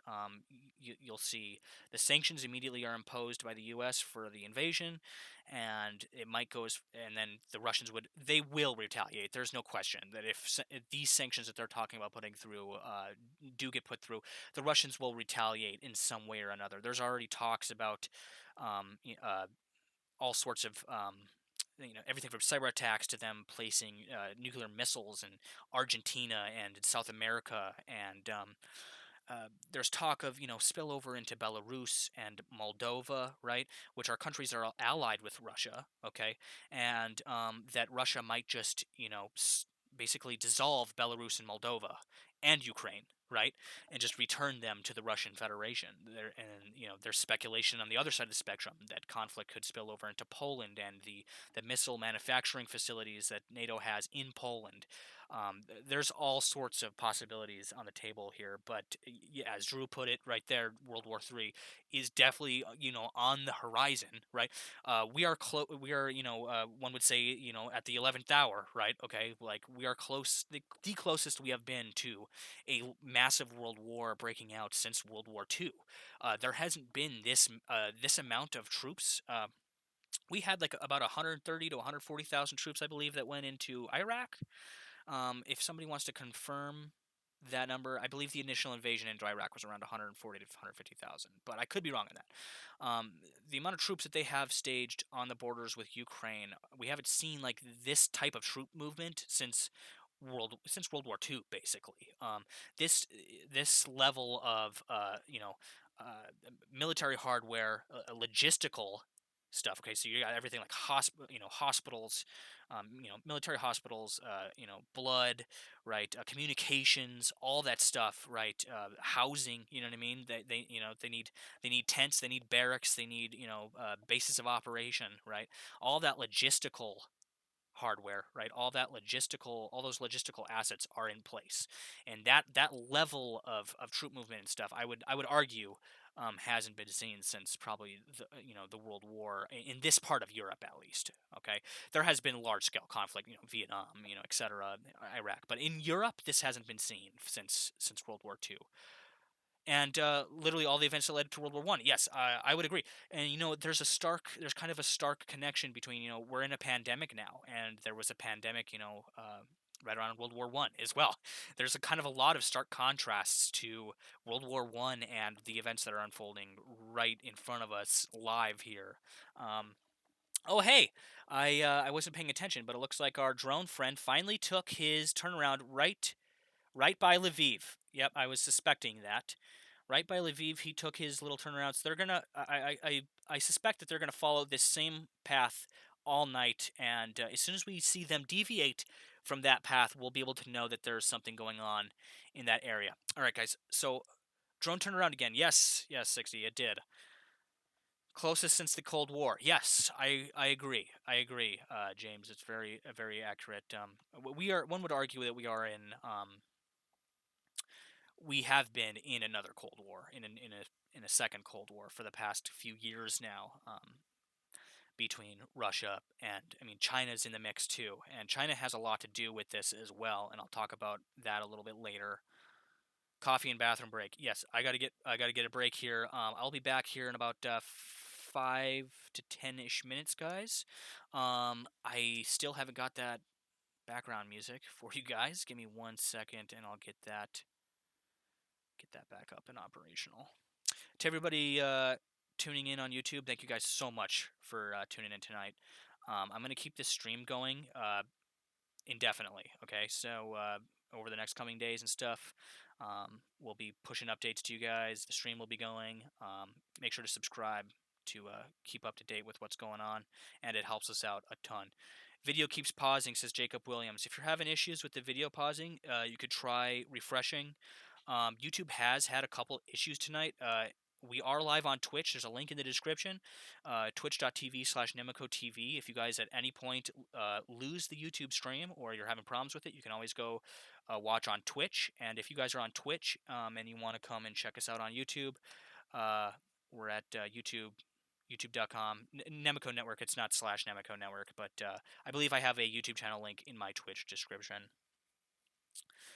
All right, guys, I will be back in about 5 to 10 minutes. When I get back, I'm going to be going over some updates that have occurred in the past couple hours. I got a list that I've been working on here. We're going to be getting access to those other cameras in Donetsk, and we'll see where we will go from there. But we'll be back.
Rain says, is it safe to say that Putin has gone full Hitler then?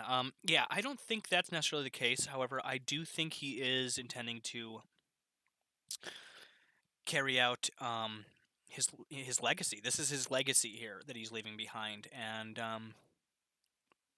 I believe that Georgia and Crimea, the events of 2014, they were all beta tests for what's about to happen here. That's my speculation, anyway.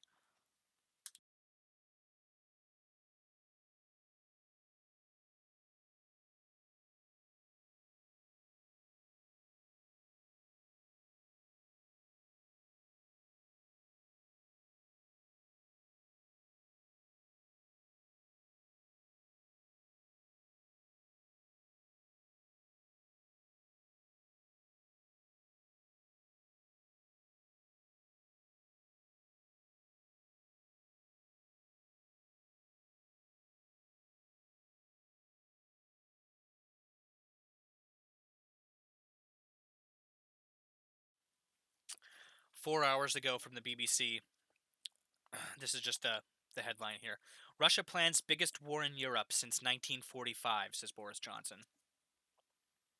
And per this article, they have intelligence to back that up. So, I mean, if they're convinced that he's going to go that far, you know.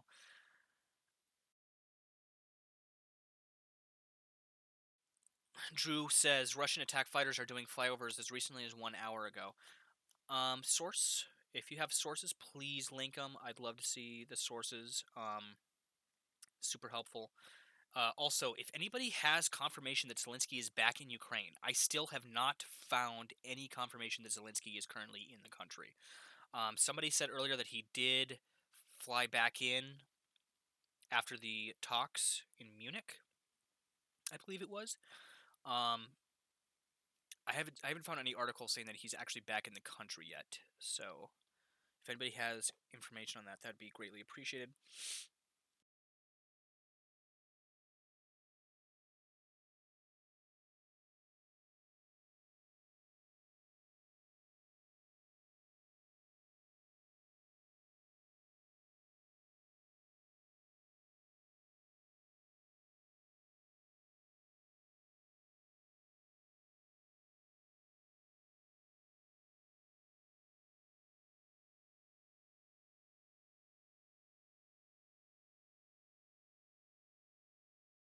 So, as expected, it looks like our drone friend here is taking the exact path that the exact path so far that I was speculating it would take.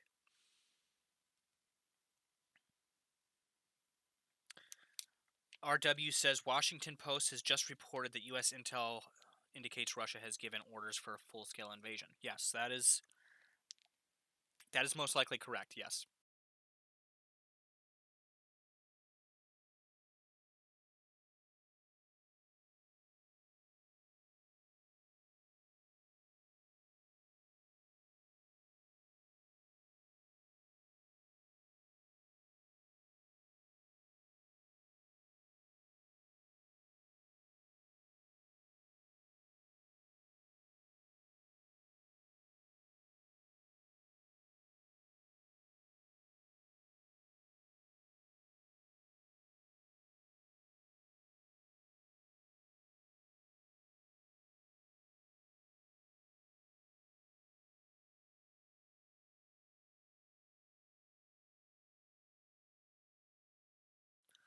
Um. Uh. Pogmothoian. POG. I don't know how to pronounce it. I'm not even going to try. Thank you for tuning in. Thanks to everybody that is just tuning in now. Pog says, what's happening with Russia's naval fleet? Last updates we have is that they were still in kind of a blockade formation in the Black Sea along Ukraine's southern border. I would speculate that they are probably all still in that area. Minger, not even going to try to pronounce that either. Thank you for tuning in. Hey, bombing, he says.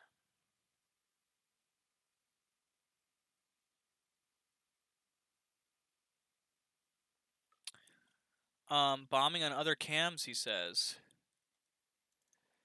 So far, I haven't seen anything. Which camera would you be referring to? This is, by the way, guys, this is the Dnipro, this is the banks of the Dnipro River here. Excuse me.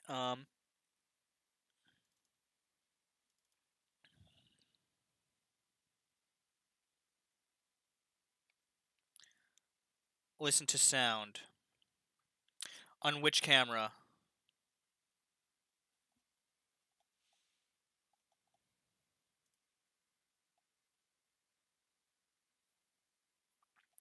Yeah, currently no sounds that we can hear so far on the cameras that we have up here available. However, I have two angles, three angles. We have two in Donetsk, one in Luhansk that I'm going to get up here on the screen. We had two others from Donetsk that have been down now for a couple hours. Those are still down. Yeah, those are still down. Okay, so I'm going to try to get two other angles. We're going to get two separate angles here up. But first, I'm just going through some updates. I'm trying to see if I can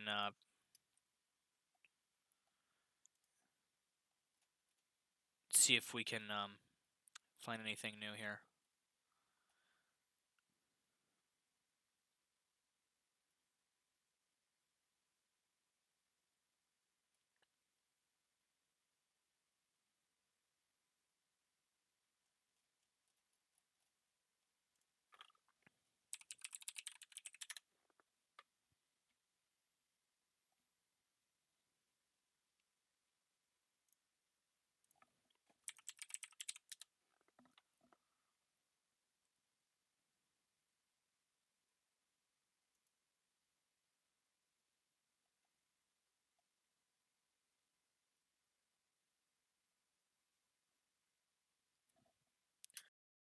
So we just got an update in. This isn't confirmed yet, but that Russian army is moving a battalion of self-propelled artillery, and they've put them in attack positions southwest of Shibinkino. I'm not sure if I'm pronouncing that right. It's located 6 kilometers from the border with Ukraine, and those would be used for shelling north of Kharkov.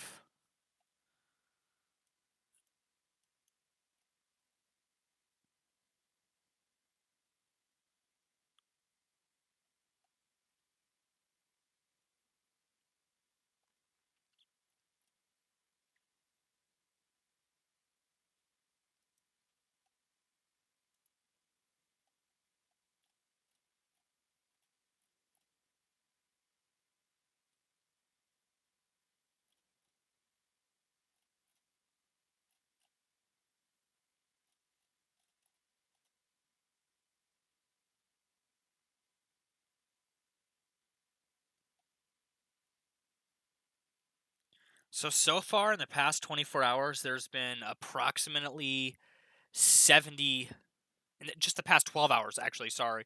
There's been approximately, I think it's like 65 to 70 ceasefire violations on both sides of the conflict line in just the past 12 hours here. Massive shelling is being reported in portions of eastern Ukraine. I'm having a hard time pinning down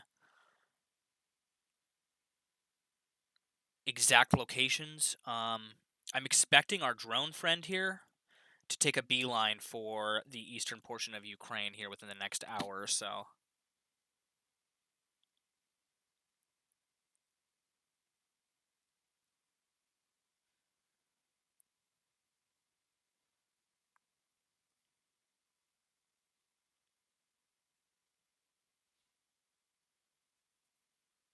Okay, yeah, another video out of eastern Ukraine. Um, from tonight, 200 plus military vehicles drove through Bereshkovo, 6 miles from Ukraine, and they are also assuming attack positions in that area.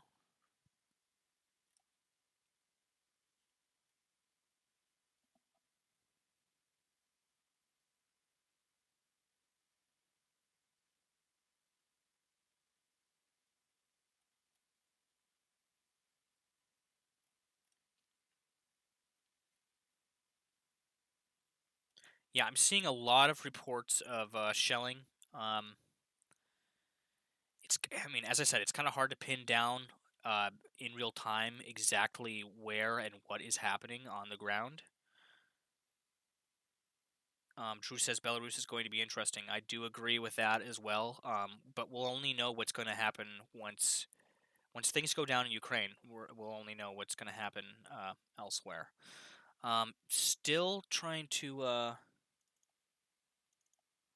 Yeah, everything is looking pretty clear here on most of the cameras we have up and available. As I said, before any movement goes in, you're going to hear reports of shelling, right? That's escalation occurring. But before any actual move occurs on the Russian part, we will see a lot of these areas here, like Dnipro, Kiev, and Lviv, go dark. Physically, literally go dark. The power grids will go offline first. We're probably going to lose at least half of these cameras. As I said earlier, I know a couple of these cameras have some redundant backups, so we do expect to still have some eyes on the ground, um, even once the shit hits the fan. Do you have a camera feed from Luhansk? Reports of frequent explosions. We have the one camera from Luhansk. Shells are raining down on the east, it says Drew. Well, we're going to try to get a camera angle here for you guys from Luhansk and Donetsk. And we're also going to get our layout rearranged here, I think, on the stream.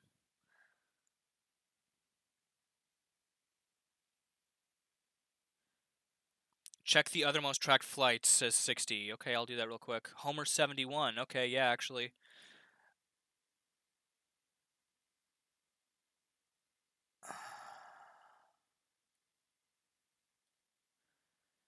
What was it? Where did it originate?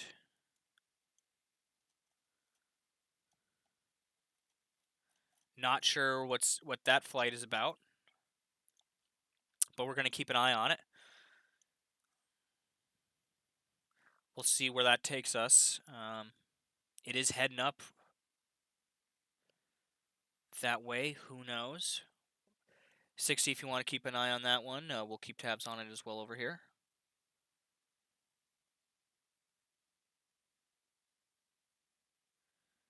Yeah, we're gonna get those camera angles up.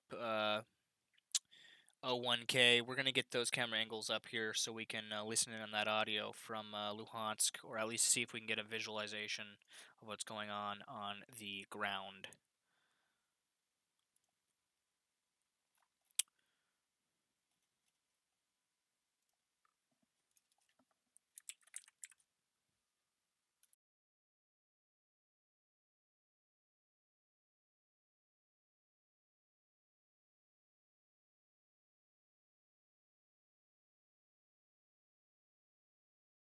Another thing people keep forgetting about is the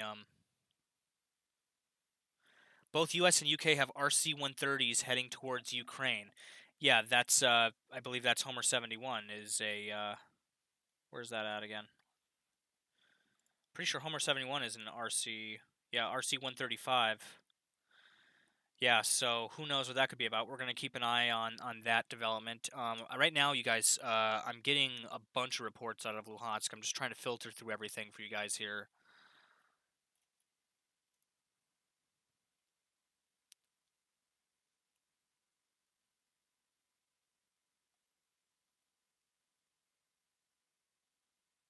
Yeah, 8 minutes ago, frequent explosions heard in Luhansk, more powerful than a few hours ago when we heard those initial explosions. Very loud, even in city center.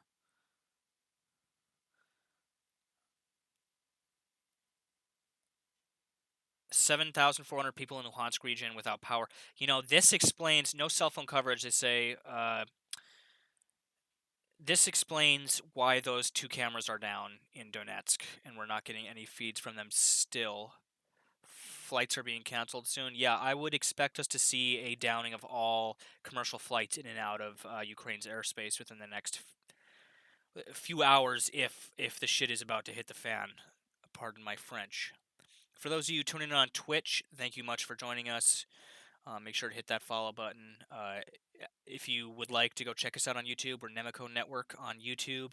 I believe there's a link somewhere in my Twitch description.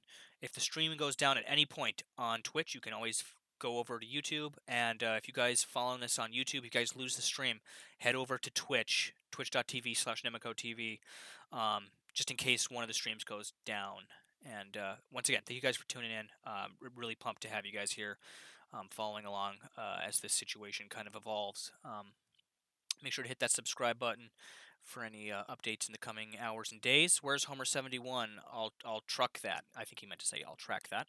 Homer71 is I think over Bulgaria right now. Yep, right over Bulgaria. No no destination. It is confirmed U.S. Air Force. Our U.S. Air Force drone, however, invalid transponder code. I think there's a reason for that. I mean, as I said earlier, last night, our past couple days, we've been tracking it Forte 10 call sign, and it was registered as U.S. Air Force, but nothing on the drone tonight. That could mean something is potentially occurring here. However, as we've seen here, it's still on its standard flight patrol path here. So we're gonna have to wait to see where that goes. My guess is that it's taking a beeline right now over to Luhansk Donetsk region. Okay, so yeah, I'm trying to filter through these updates out of Luhansk. Frequent explosions are being heard in Luhansk.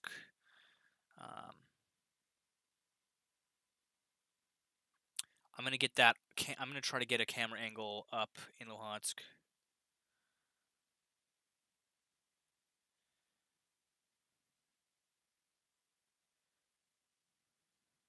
We got an unknown ping coming out of, what do you say? Out of Kiev. If you want to give me a call sign on that one, I can take a look at it. Okay, really quick, I'm going to take a break from filtering through these Luhansk updates, and I'm going to see if I can get us a that camera angle up. The two others we have in Donetsk just aren't showing me anything. They're in like a back alley. I'm not getting any audio off them. So we're gonna go ahead and see if we could track one down for Luhansk, and then I can get that up on screen for you guys. See if we can see anything going on down there. Thank you to Tunatastic and Gypsy Nurse. I'm really glad to have you guys here. Thank you so much for tuning in and following along. We're going to be here all night, or for the Ukrainians, all morning, as this situation unfolds. We're currently tracking two. For those tuning in, we are currently tracking two unknown bogies, both U.S. Air Force. All right. We have what we expect to be a Northrop Grumman Global Hawk unmanned reconnaissance drone, which is on its flight path over Ukraine. And as of a short while ago, we are also tracking call sign Homer 71 out of Chania. Not sure how to pronounce that.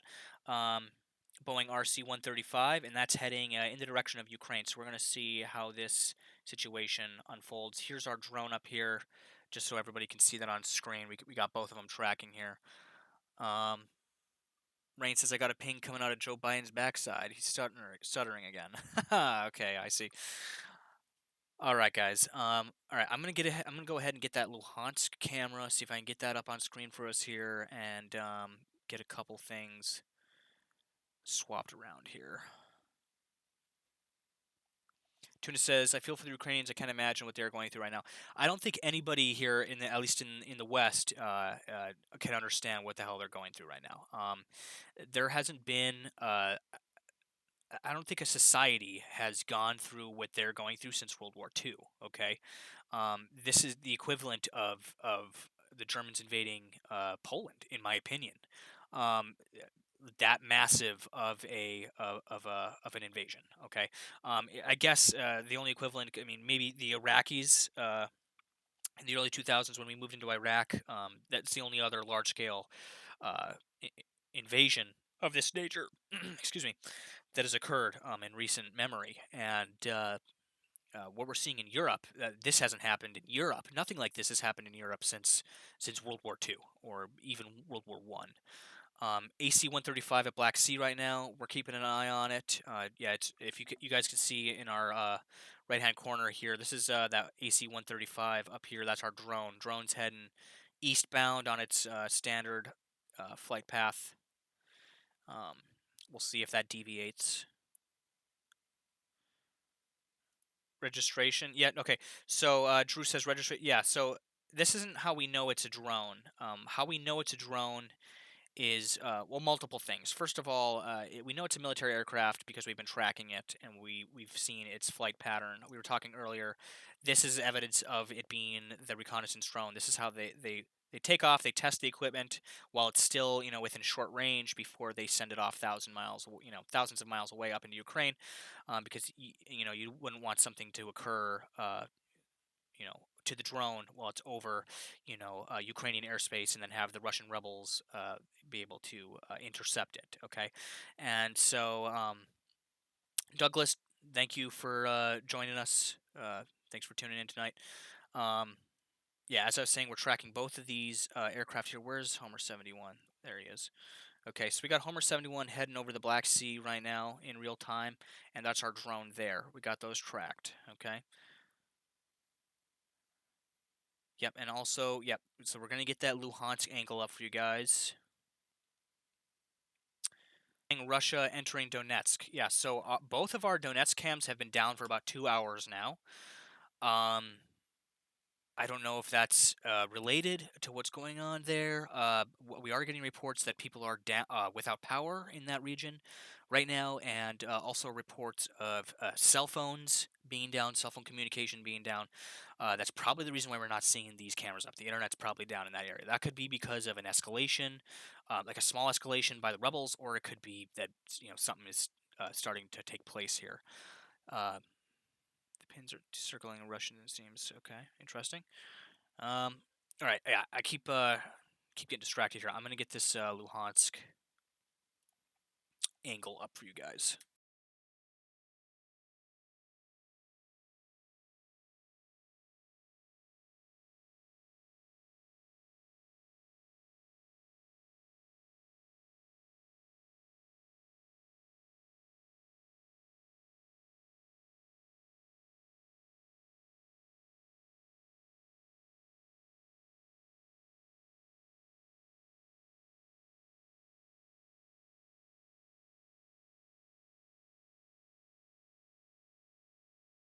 OG Trev, thank you for tuning in. Respect to you as well, my friend, from the United States. So I got a camera out of Severodonetsk. See if I can get that on screen for you guys. So this is a camera out of Luhansk Oblast. The town is Severodonetsk. Currently no audio coming off this camera, and we're not seeing too much in the ways of evidence of shelling. So I'm gonna keep looking for a better angle. Go ahead, and I'm just gonna move this right over here for now. I think we can take up some of this area here.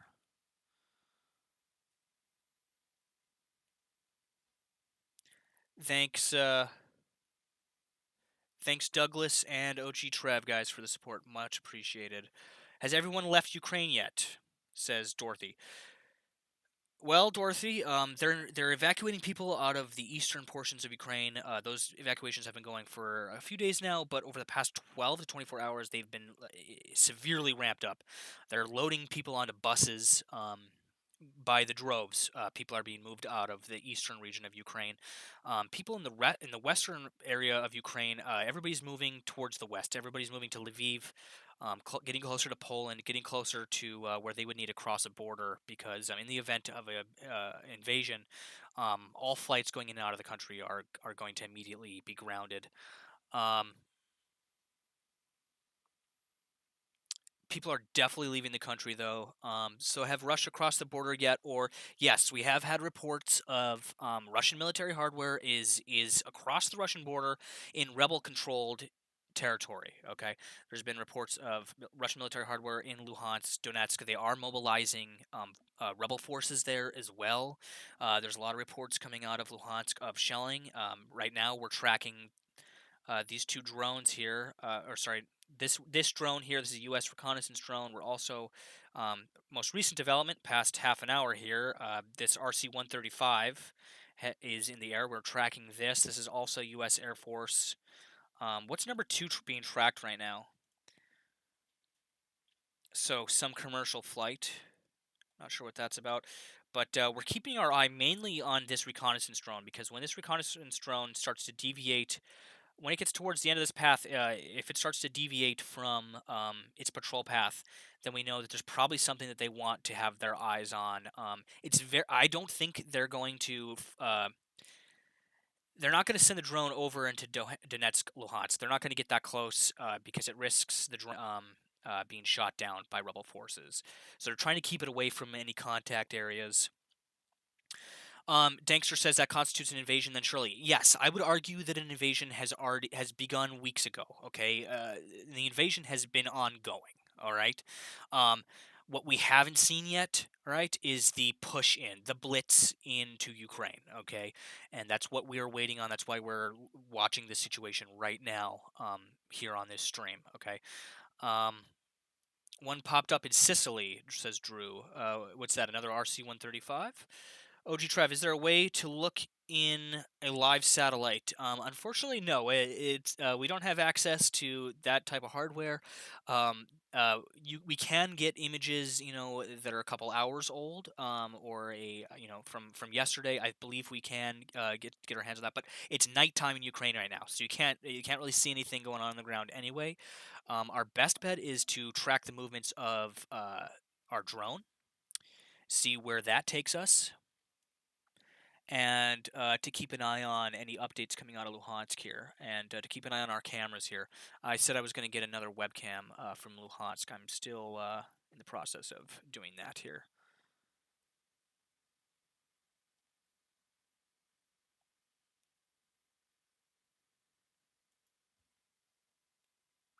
Homer 71 was at 34,000 altitude. Now is near low 20s. That's interesting. That is an interesting development. Maurice, thank you for tuning in. He asks, could Russia ever attack the U.S. if things go bad?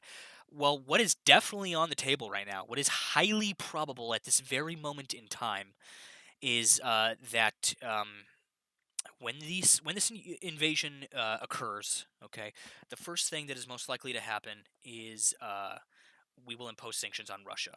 All right, and there's been, a great amount of speculation that immediately or even before we put the sanctions on Russia, they will retaliate with a cyber attack. There's been talk of that happening alongside their move into Ukraine, right? So as they go to actually start the cyber attacks on Ukraine itself, once they go to actually start bombarding Ukraine itself with missiles and artillery, okay, once that starts, they will also initiate a cyber attack on Europe and the U.S., mainly to cause what is known as a media blackout. All right, they want at least for that first 12 hours, they need a complete blackout.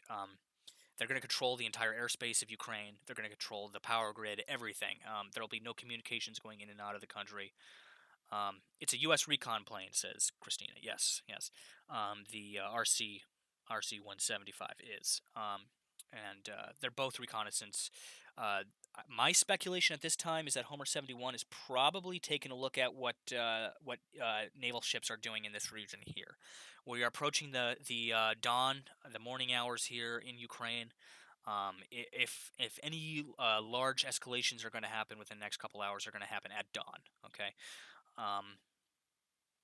Drew says it's flying towards east corner of Russia, 100 miles east of border.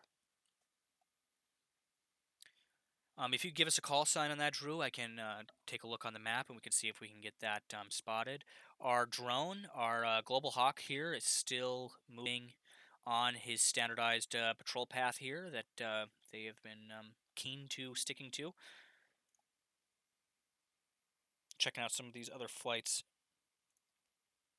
in and around. So this is sitting at Kiev Airport.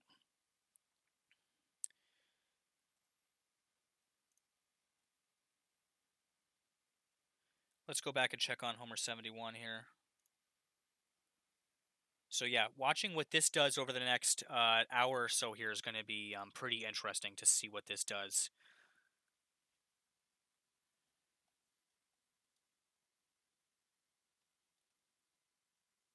For those of you just tuning in on YouTube, thank you so much for tuning in, guys. Maurice, you're welcome for answering that question. If you have any more, let me know. Um, for you guys just tuning in on YouTube, make sure to hit that subscribe button. It helps us out a ton. Okay, and over the course of the next couple of days, as live streams, as we have updates come, and as the live streams, you know, perhaps go down and come back up, you guys will get updates. Okay, so you can see what's going on as the situation evolves. All right, and so I'm getting other reports here of cell phone communications also being down in Donetsk now, not just Luhansk. Sonny Bush, thank you for joining us tonight. OG Trev says the Olympics are over tomorrow. Yes, that is why this is a big deal. Okay, it's actually already the 20th in Russia, or sorry, in Ukraine. It's already the 20th. Okay, um, the Olympics have ended at this point. All original speculation of an invasion date pointed to the day, hours or days after the Olympics being over. Okay, there was a speculation that it was going to happen on the 16th, and all sorts of things. This is all part of that tit for tat propaganda information campaign that's been going on the past week or so. Okay, or actually past few months, really. As I was saying, I was talking about this earlier, and really the situation has gone from evolving per week to now it's gone to per day, and then now it's literally evolving per minute, per hour, and per minute. We're seeing updates here and escalations on both sides. Oju Trev says I still worry about what China is going to do. Yeah, that is actually a really big part of this. China has a lot to do with this situation. A lot of people don't realize that, but uh, geopolitically, this has huge implications for what China will do in the coming weeks. All right, there was speculation that China could move on Taiwan at the same time that Russia moves on Ukraine. Okay, which would throw us off vastly here. Gypsy says I worry about China also. Glad you're tuning in, Gypsy. Thank you for tuning in tonight. Moscow has 3 planes entering Ukraine airspace. Let's see what these planes. Let's go check our radar again. I'm just gonna keep these cameras I got up here. Okay. Um, right now I'm unable to get. So we had 2 cameras in Donetsk, and then I had 2 more on deck that were kind of from like back alleys, and we're not getting any good audio off those. The 2 that we had earlier are down, still down, and one of the other 2 are also down now. Okay, so I have one angle in Donetsk. We have those other 2 angles in Luhansk that we were just looking at a second ago. We're not getting audio from those. I'm expecting those to probably go down in the coming minutes here. Hopefully they will stay up. We do have, yeah. Okay, so some of these cameras in Kiev and Lviv are on redundant systems, so if there is a power outage or if something happens, there is a possibility that we will still have communication, or sorry, at least eyes on in these areas here. Ed Williams says, "Dude, sorry, where's the donate button? I don't got a donate button right now. I'm not asking for donations right now. I do have a merch store. If you guys want to buy some merch, you can always do that. I don't have the link in the description of this live stream though. If you head over to our channel, you could always find that there. But really, if you want to support us, the best thing you can do is just hit that subscribe button and hit the like button. That's honestly all I care about. And just having you guys here watching this unfold with me and sharing information. I think the biggest help is you guys hear something, you guys see an article or something get posted, you share it with us, all right? Because this situation, as I said, it's evolving per the minute, okay? And so I've learned some things from you guys tonight, as well as the information that I've been able to share with you. Moscow has activity in the air. Yes, let's get some eyes on here. See what's going on. So our drone is still on his standard path. Homer 71 has deviated slightly towards the south. They're probably trying to stay. There's Russian naval activity in this area of the Black Sea. They basically are in a blockade formation. Last we heard, I'm not seeing any. I'm not seeing any flights currently. Any at least Russian military activity on the radar. They rarely show up here though. You usually only see U.S. and European military aircraft on this flight radar app. I don't think I've ever actually seen a Russian military aircraft on this flight radar, so I don't expect we would see anything like that. But as I said earlier, we can kind of get like a good idea what's going on by what the U.S. aircraft are doing, like Homer 71 and our drone here. Connie, welcome to our stream here tonight. Thank you for tuning in. You ask, have Russia moved into Ukraine?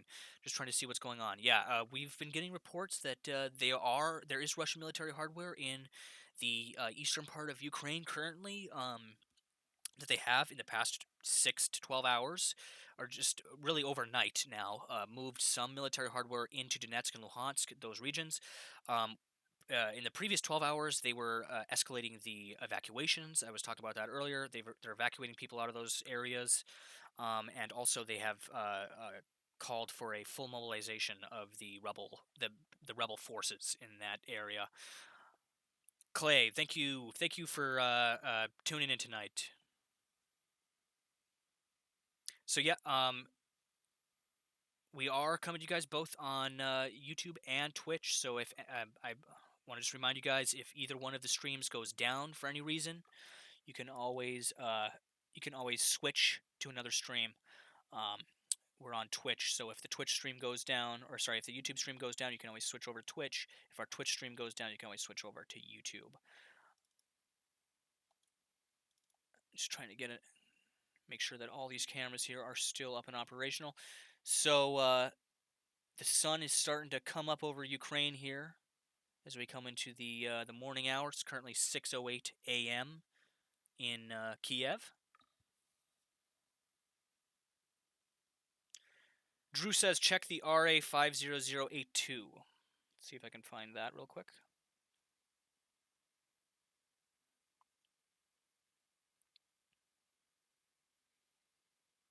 So I'll go check. I believe it's up here by. Yeah, not seeing any aircraft with that call sign. Oh wait, here we go. Or is this the one?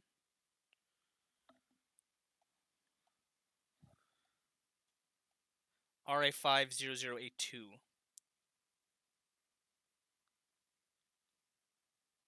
Drew says Ukraine got orders to position for defensive. Bonsai says U.S. has another RC-135 flying north out of Kutar. If you give me a call sign on that, that would be... I'm not sure where that's located. I'll do a quick Google search.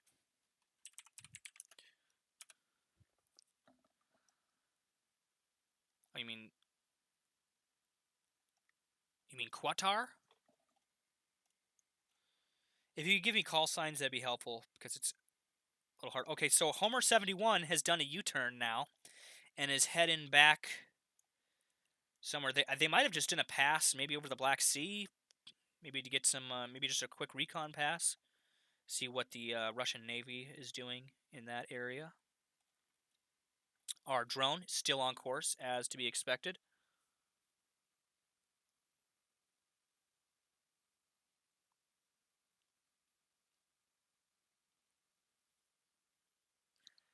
James says it's weird. There's a plane in Armenia with no call sign and no info. So that's usually indicative of it being a military aircraft. It could be surveillance, could be some kind of operational aircraft. If they don't have any call signs or any information, the only other thing we can really do is keep an eye on its movements and see where it's coming from, where it's flying in and out of. Okay, I think he did mean Qatar. Yeah. I still have not been able to locate that aircraft, though.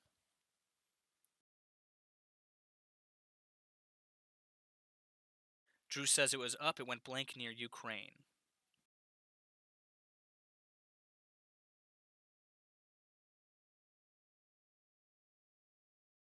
If you can give me a call sign on that bonsai, it would be greatly appreciated. I could more easily find that. Hardy says, I think Homer 71 is about to refuel. Possibly, possibly. But they've only been in the air for under an hour. I wouldn't expect RC 175 to need to refuel that quickly, but that is possible. That is possible.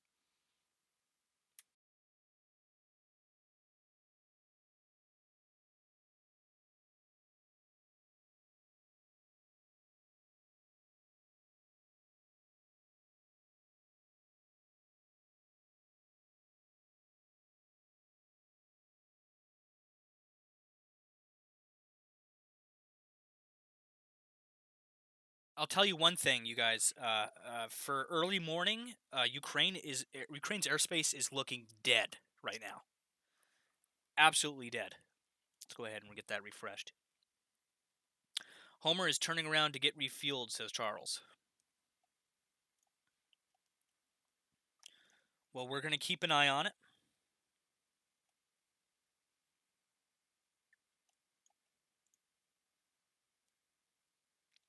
We got another U.S. Air Force flight right here. Boeing KC-135. It's a stratotanker. So yeah, this confirms our possible refueling theory. 69 says RA50082 disappeared before I could even check it. Where did that disappear at? Was that coming into Ukraine airspace? Oh, sorry, excuse me, guys. It's at Chirac Airport now, says James. Yeah, so one thing to keep in mind, these military transponders, they can turn them on or off at any time, okay? Um, and we have seen that before. I was talking earlier about the E-74B Doomsday plane that we were tracking a couple weeks ago over Michigan here in the United States, and they also mid racetrack holding pattern, mid flight, turned off their transponders multiple times, and they do that. During training, they do that for training purposes, and right now they're probably doing it for operational security. That would be my best guess. It looks like Homer and our refueling tanker could possibly be on a rendezvous course here. However, it could be that Homer 71 is going into a racetrack holding pattern to wait for the refueling. That could be. As I said earlier, I'm not a pilot, so Boeing KC-135's T Stratotanker call sign. Yep, that's the one we're looking at, Lewis. We got that on screen right here. The refueling plane is probably for the fighter escort for Homer. That could be, yes, actually, that could be. We're still tracking XBKCO, which is our Global Hawk, our Northrop Grumman Global Hawk, still on its standard typical flight path, which we have seen the past couple nights here. Makes its turnaround right before Lviv here. Couple planes moving over Ukraine airspace, but I'm feeling like it's going to Dallas. Probably a couple rerouting flights for that one, eh? Okay, so we do have a couple other flights coming out of Kiev's airport now. So we'll keep an eye on the airspace activity there. XBKCO is on the move. So it can look a little bit misleading. And when you see this, okay? So I was talking about this at the beginning of the stream tonight. The directional marker for these drones, for the recon drone, does not point. It does not. It does not like. It's not indicative of the actual direction it's traveling, right? And the GPS, it's probably something to do with their GPS hardware. Actually, a theory of mine is that it could be they don't want an exact GPS position of this recon drone when it's over Ukraine airspace. So they probably do, you know what I mean, kind of throw a little bit of what we call, some variance in their exact GPS data that they're probably sending back, probably for security purposes. That small theory of mine. That's around where the Russian one disappeared. That could be related. We're gonna keep an eye on XBKCO. I like to call nickname Forte 10 because that's the call sign it's been going as. Forte 10 is XBKCO for anybody that is curious or knows what Forte 10 is. Forte 10 is the same recon drone, Global Hawk, that we've been tracking the past couple nights. Okay, so our tanker and our Homer 71 are making they look like they're lining up to make a refueling approach here.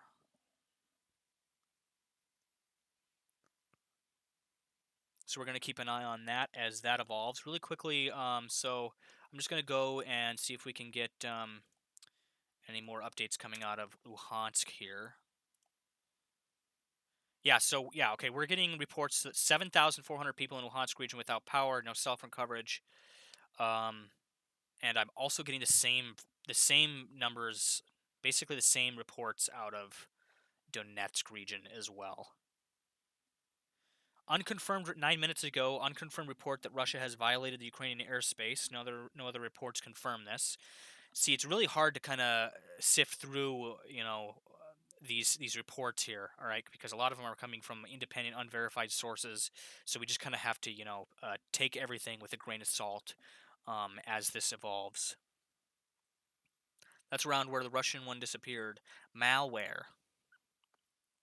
Yeah, so the first thing we're most likely to see here, guys, is, and it's going to be kind of hard for us to tell on some of these webcams, especially now that it's daytime, is power outages. That's the first thing that's indicative that the metaphorical shit has hit the fan. Okay, is that the power is going to go out, and we're going to notice all flights across Ukraine are going to be downed. Yep, it's down. The Russian one must have gotten taken out. It could be that they just turned off their transponder.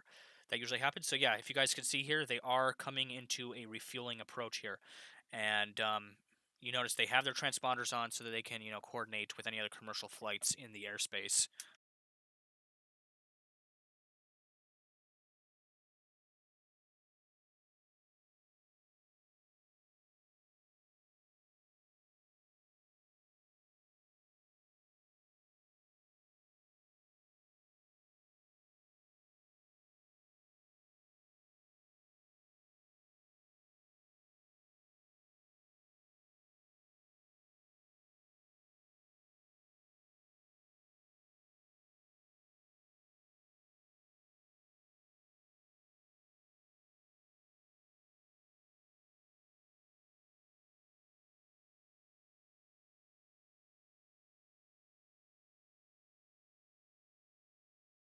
Dankster says, if Russia wants a media blackout, like you said, then surely Sunday, when everyone is at home, would be the worst time to mount the attack. See, it's not necessarily that wouldn't matter, okay? Because in the event of a Russian cyber attack of this scale, all power communications in and out of Ukraine will be blackout. We'll be lucky if we even have any of these cameras still up and operational. As I said earlier, some of these cameras reportedly do have some redundant backups as for power. I know our Kiev and our Lviv cams do, and the Kiev and Lviv cams are on a redundant internet as well. So, like, if the internet goes down there, they should have some kind of data uplink. But we won't know until it happens. Christina says, "How long do you plan on staying live?" We're going to stay basically live indefinitely. This stream might occasionally go over the next week or so. It might occasionally go down as we might need to restart the stream, or it could, due to an internet outage or whatever, we could lose a stream, but it'll immediately be put back up. Sunny Bush. So this is a direct live feed. Yes, these are all direct live feeds in real time to different areas of Ukraine. Our radar on the side is also a direct live feed. You can see Homer 71 and our refueling tanker aircraft are in a refueling approach now, and they are most likely refueling. Somebody had speculated that's probably the fighter aircraft that are escorting our RC-175. That's probably most likely true. Let's go back up and check on XBKCO, see if it's diverted. It hasn't diverted, it's staying on its same path. We're going to see what happens. I'm interested to see what happens when it gets back down to Donetsk, to this area, down by Dnipro here. Look for cameras near hospitals for redundant cams, especially. Yep, I will definitely keep that in mind. So far, almost all the cameras we have in Donetsk and Luhansk are down at this moment. 60 says Lager and Homer are kissing. Yes, they are. They are. They are currently refueling. Pretty interesting that we saw this occur in real time tonight. That's kind of cool to see that. We'll see what happens after that RC-35 and its escorts are refueled, where they head to. Okay, because it was kind of interesting to me that they had taken off just not even an hour ago. You would think they'd be fully fueled and ready to rock and roll for a good while. As somebody stated, it must be for the fighter escorts for that RC-175 that we are seeing that refueling take place for. Eastern Border reports Russian separatist movement. Yes, we are also getting reports of movement, both Russian hardware. We're also getting the reports of the internet and communication blackout in Luhansk, as well as the grid being down.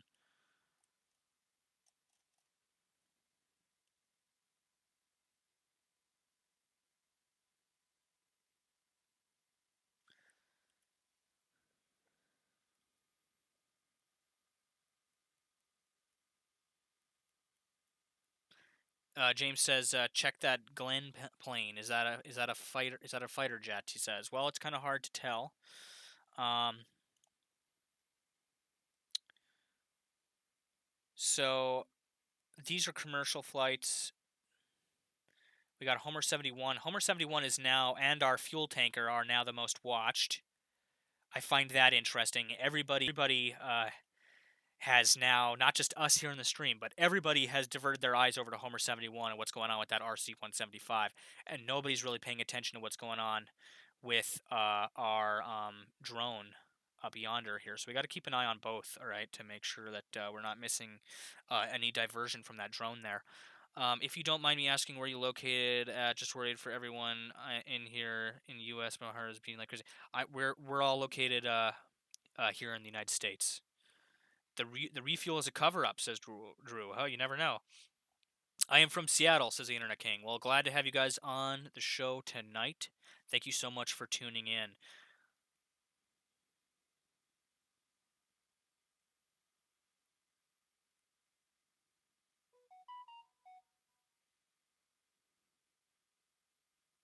I feel like some commercial flights aren't actually commercial. That is actually a possibility. They can always mask their transponder and use a different call sign.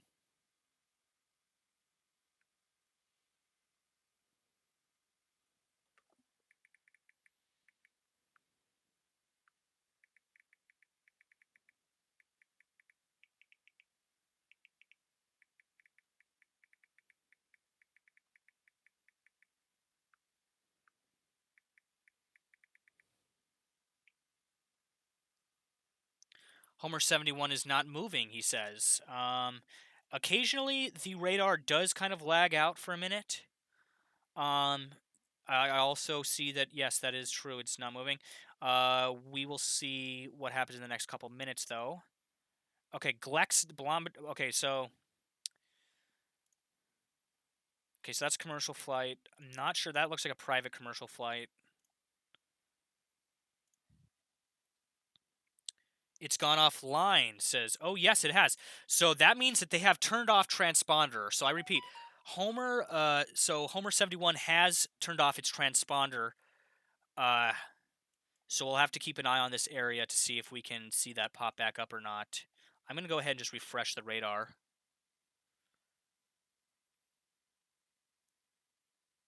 Yes, that is true. Who said that? Specific Ocean said that, and military will straight up just put troops on civilian planes. Yes, they do that. Even Russia has been known to move troops around with civilian planes.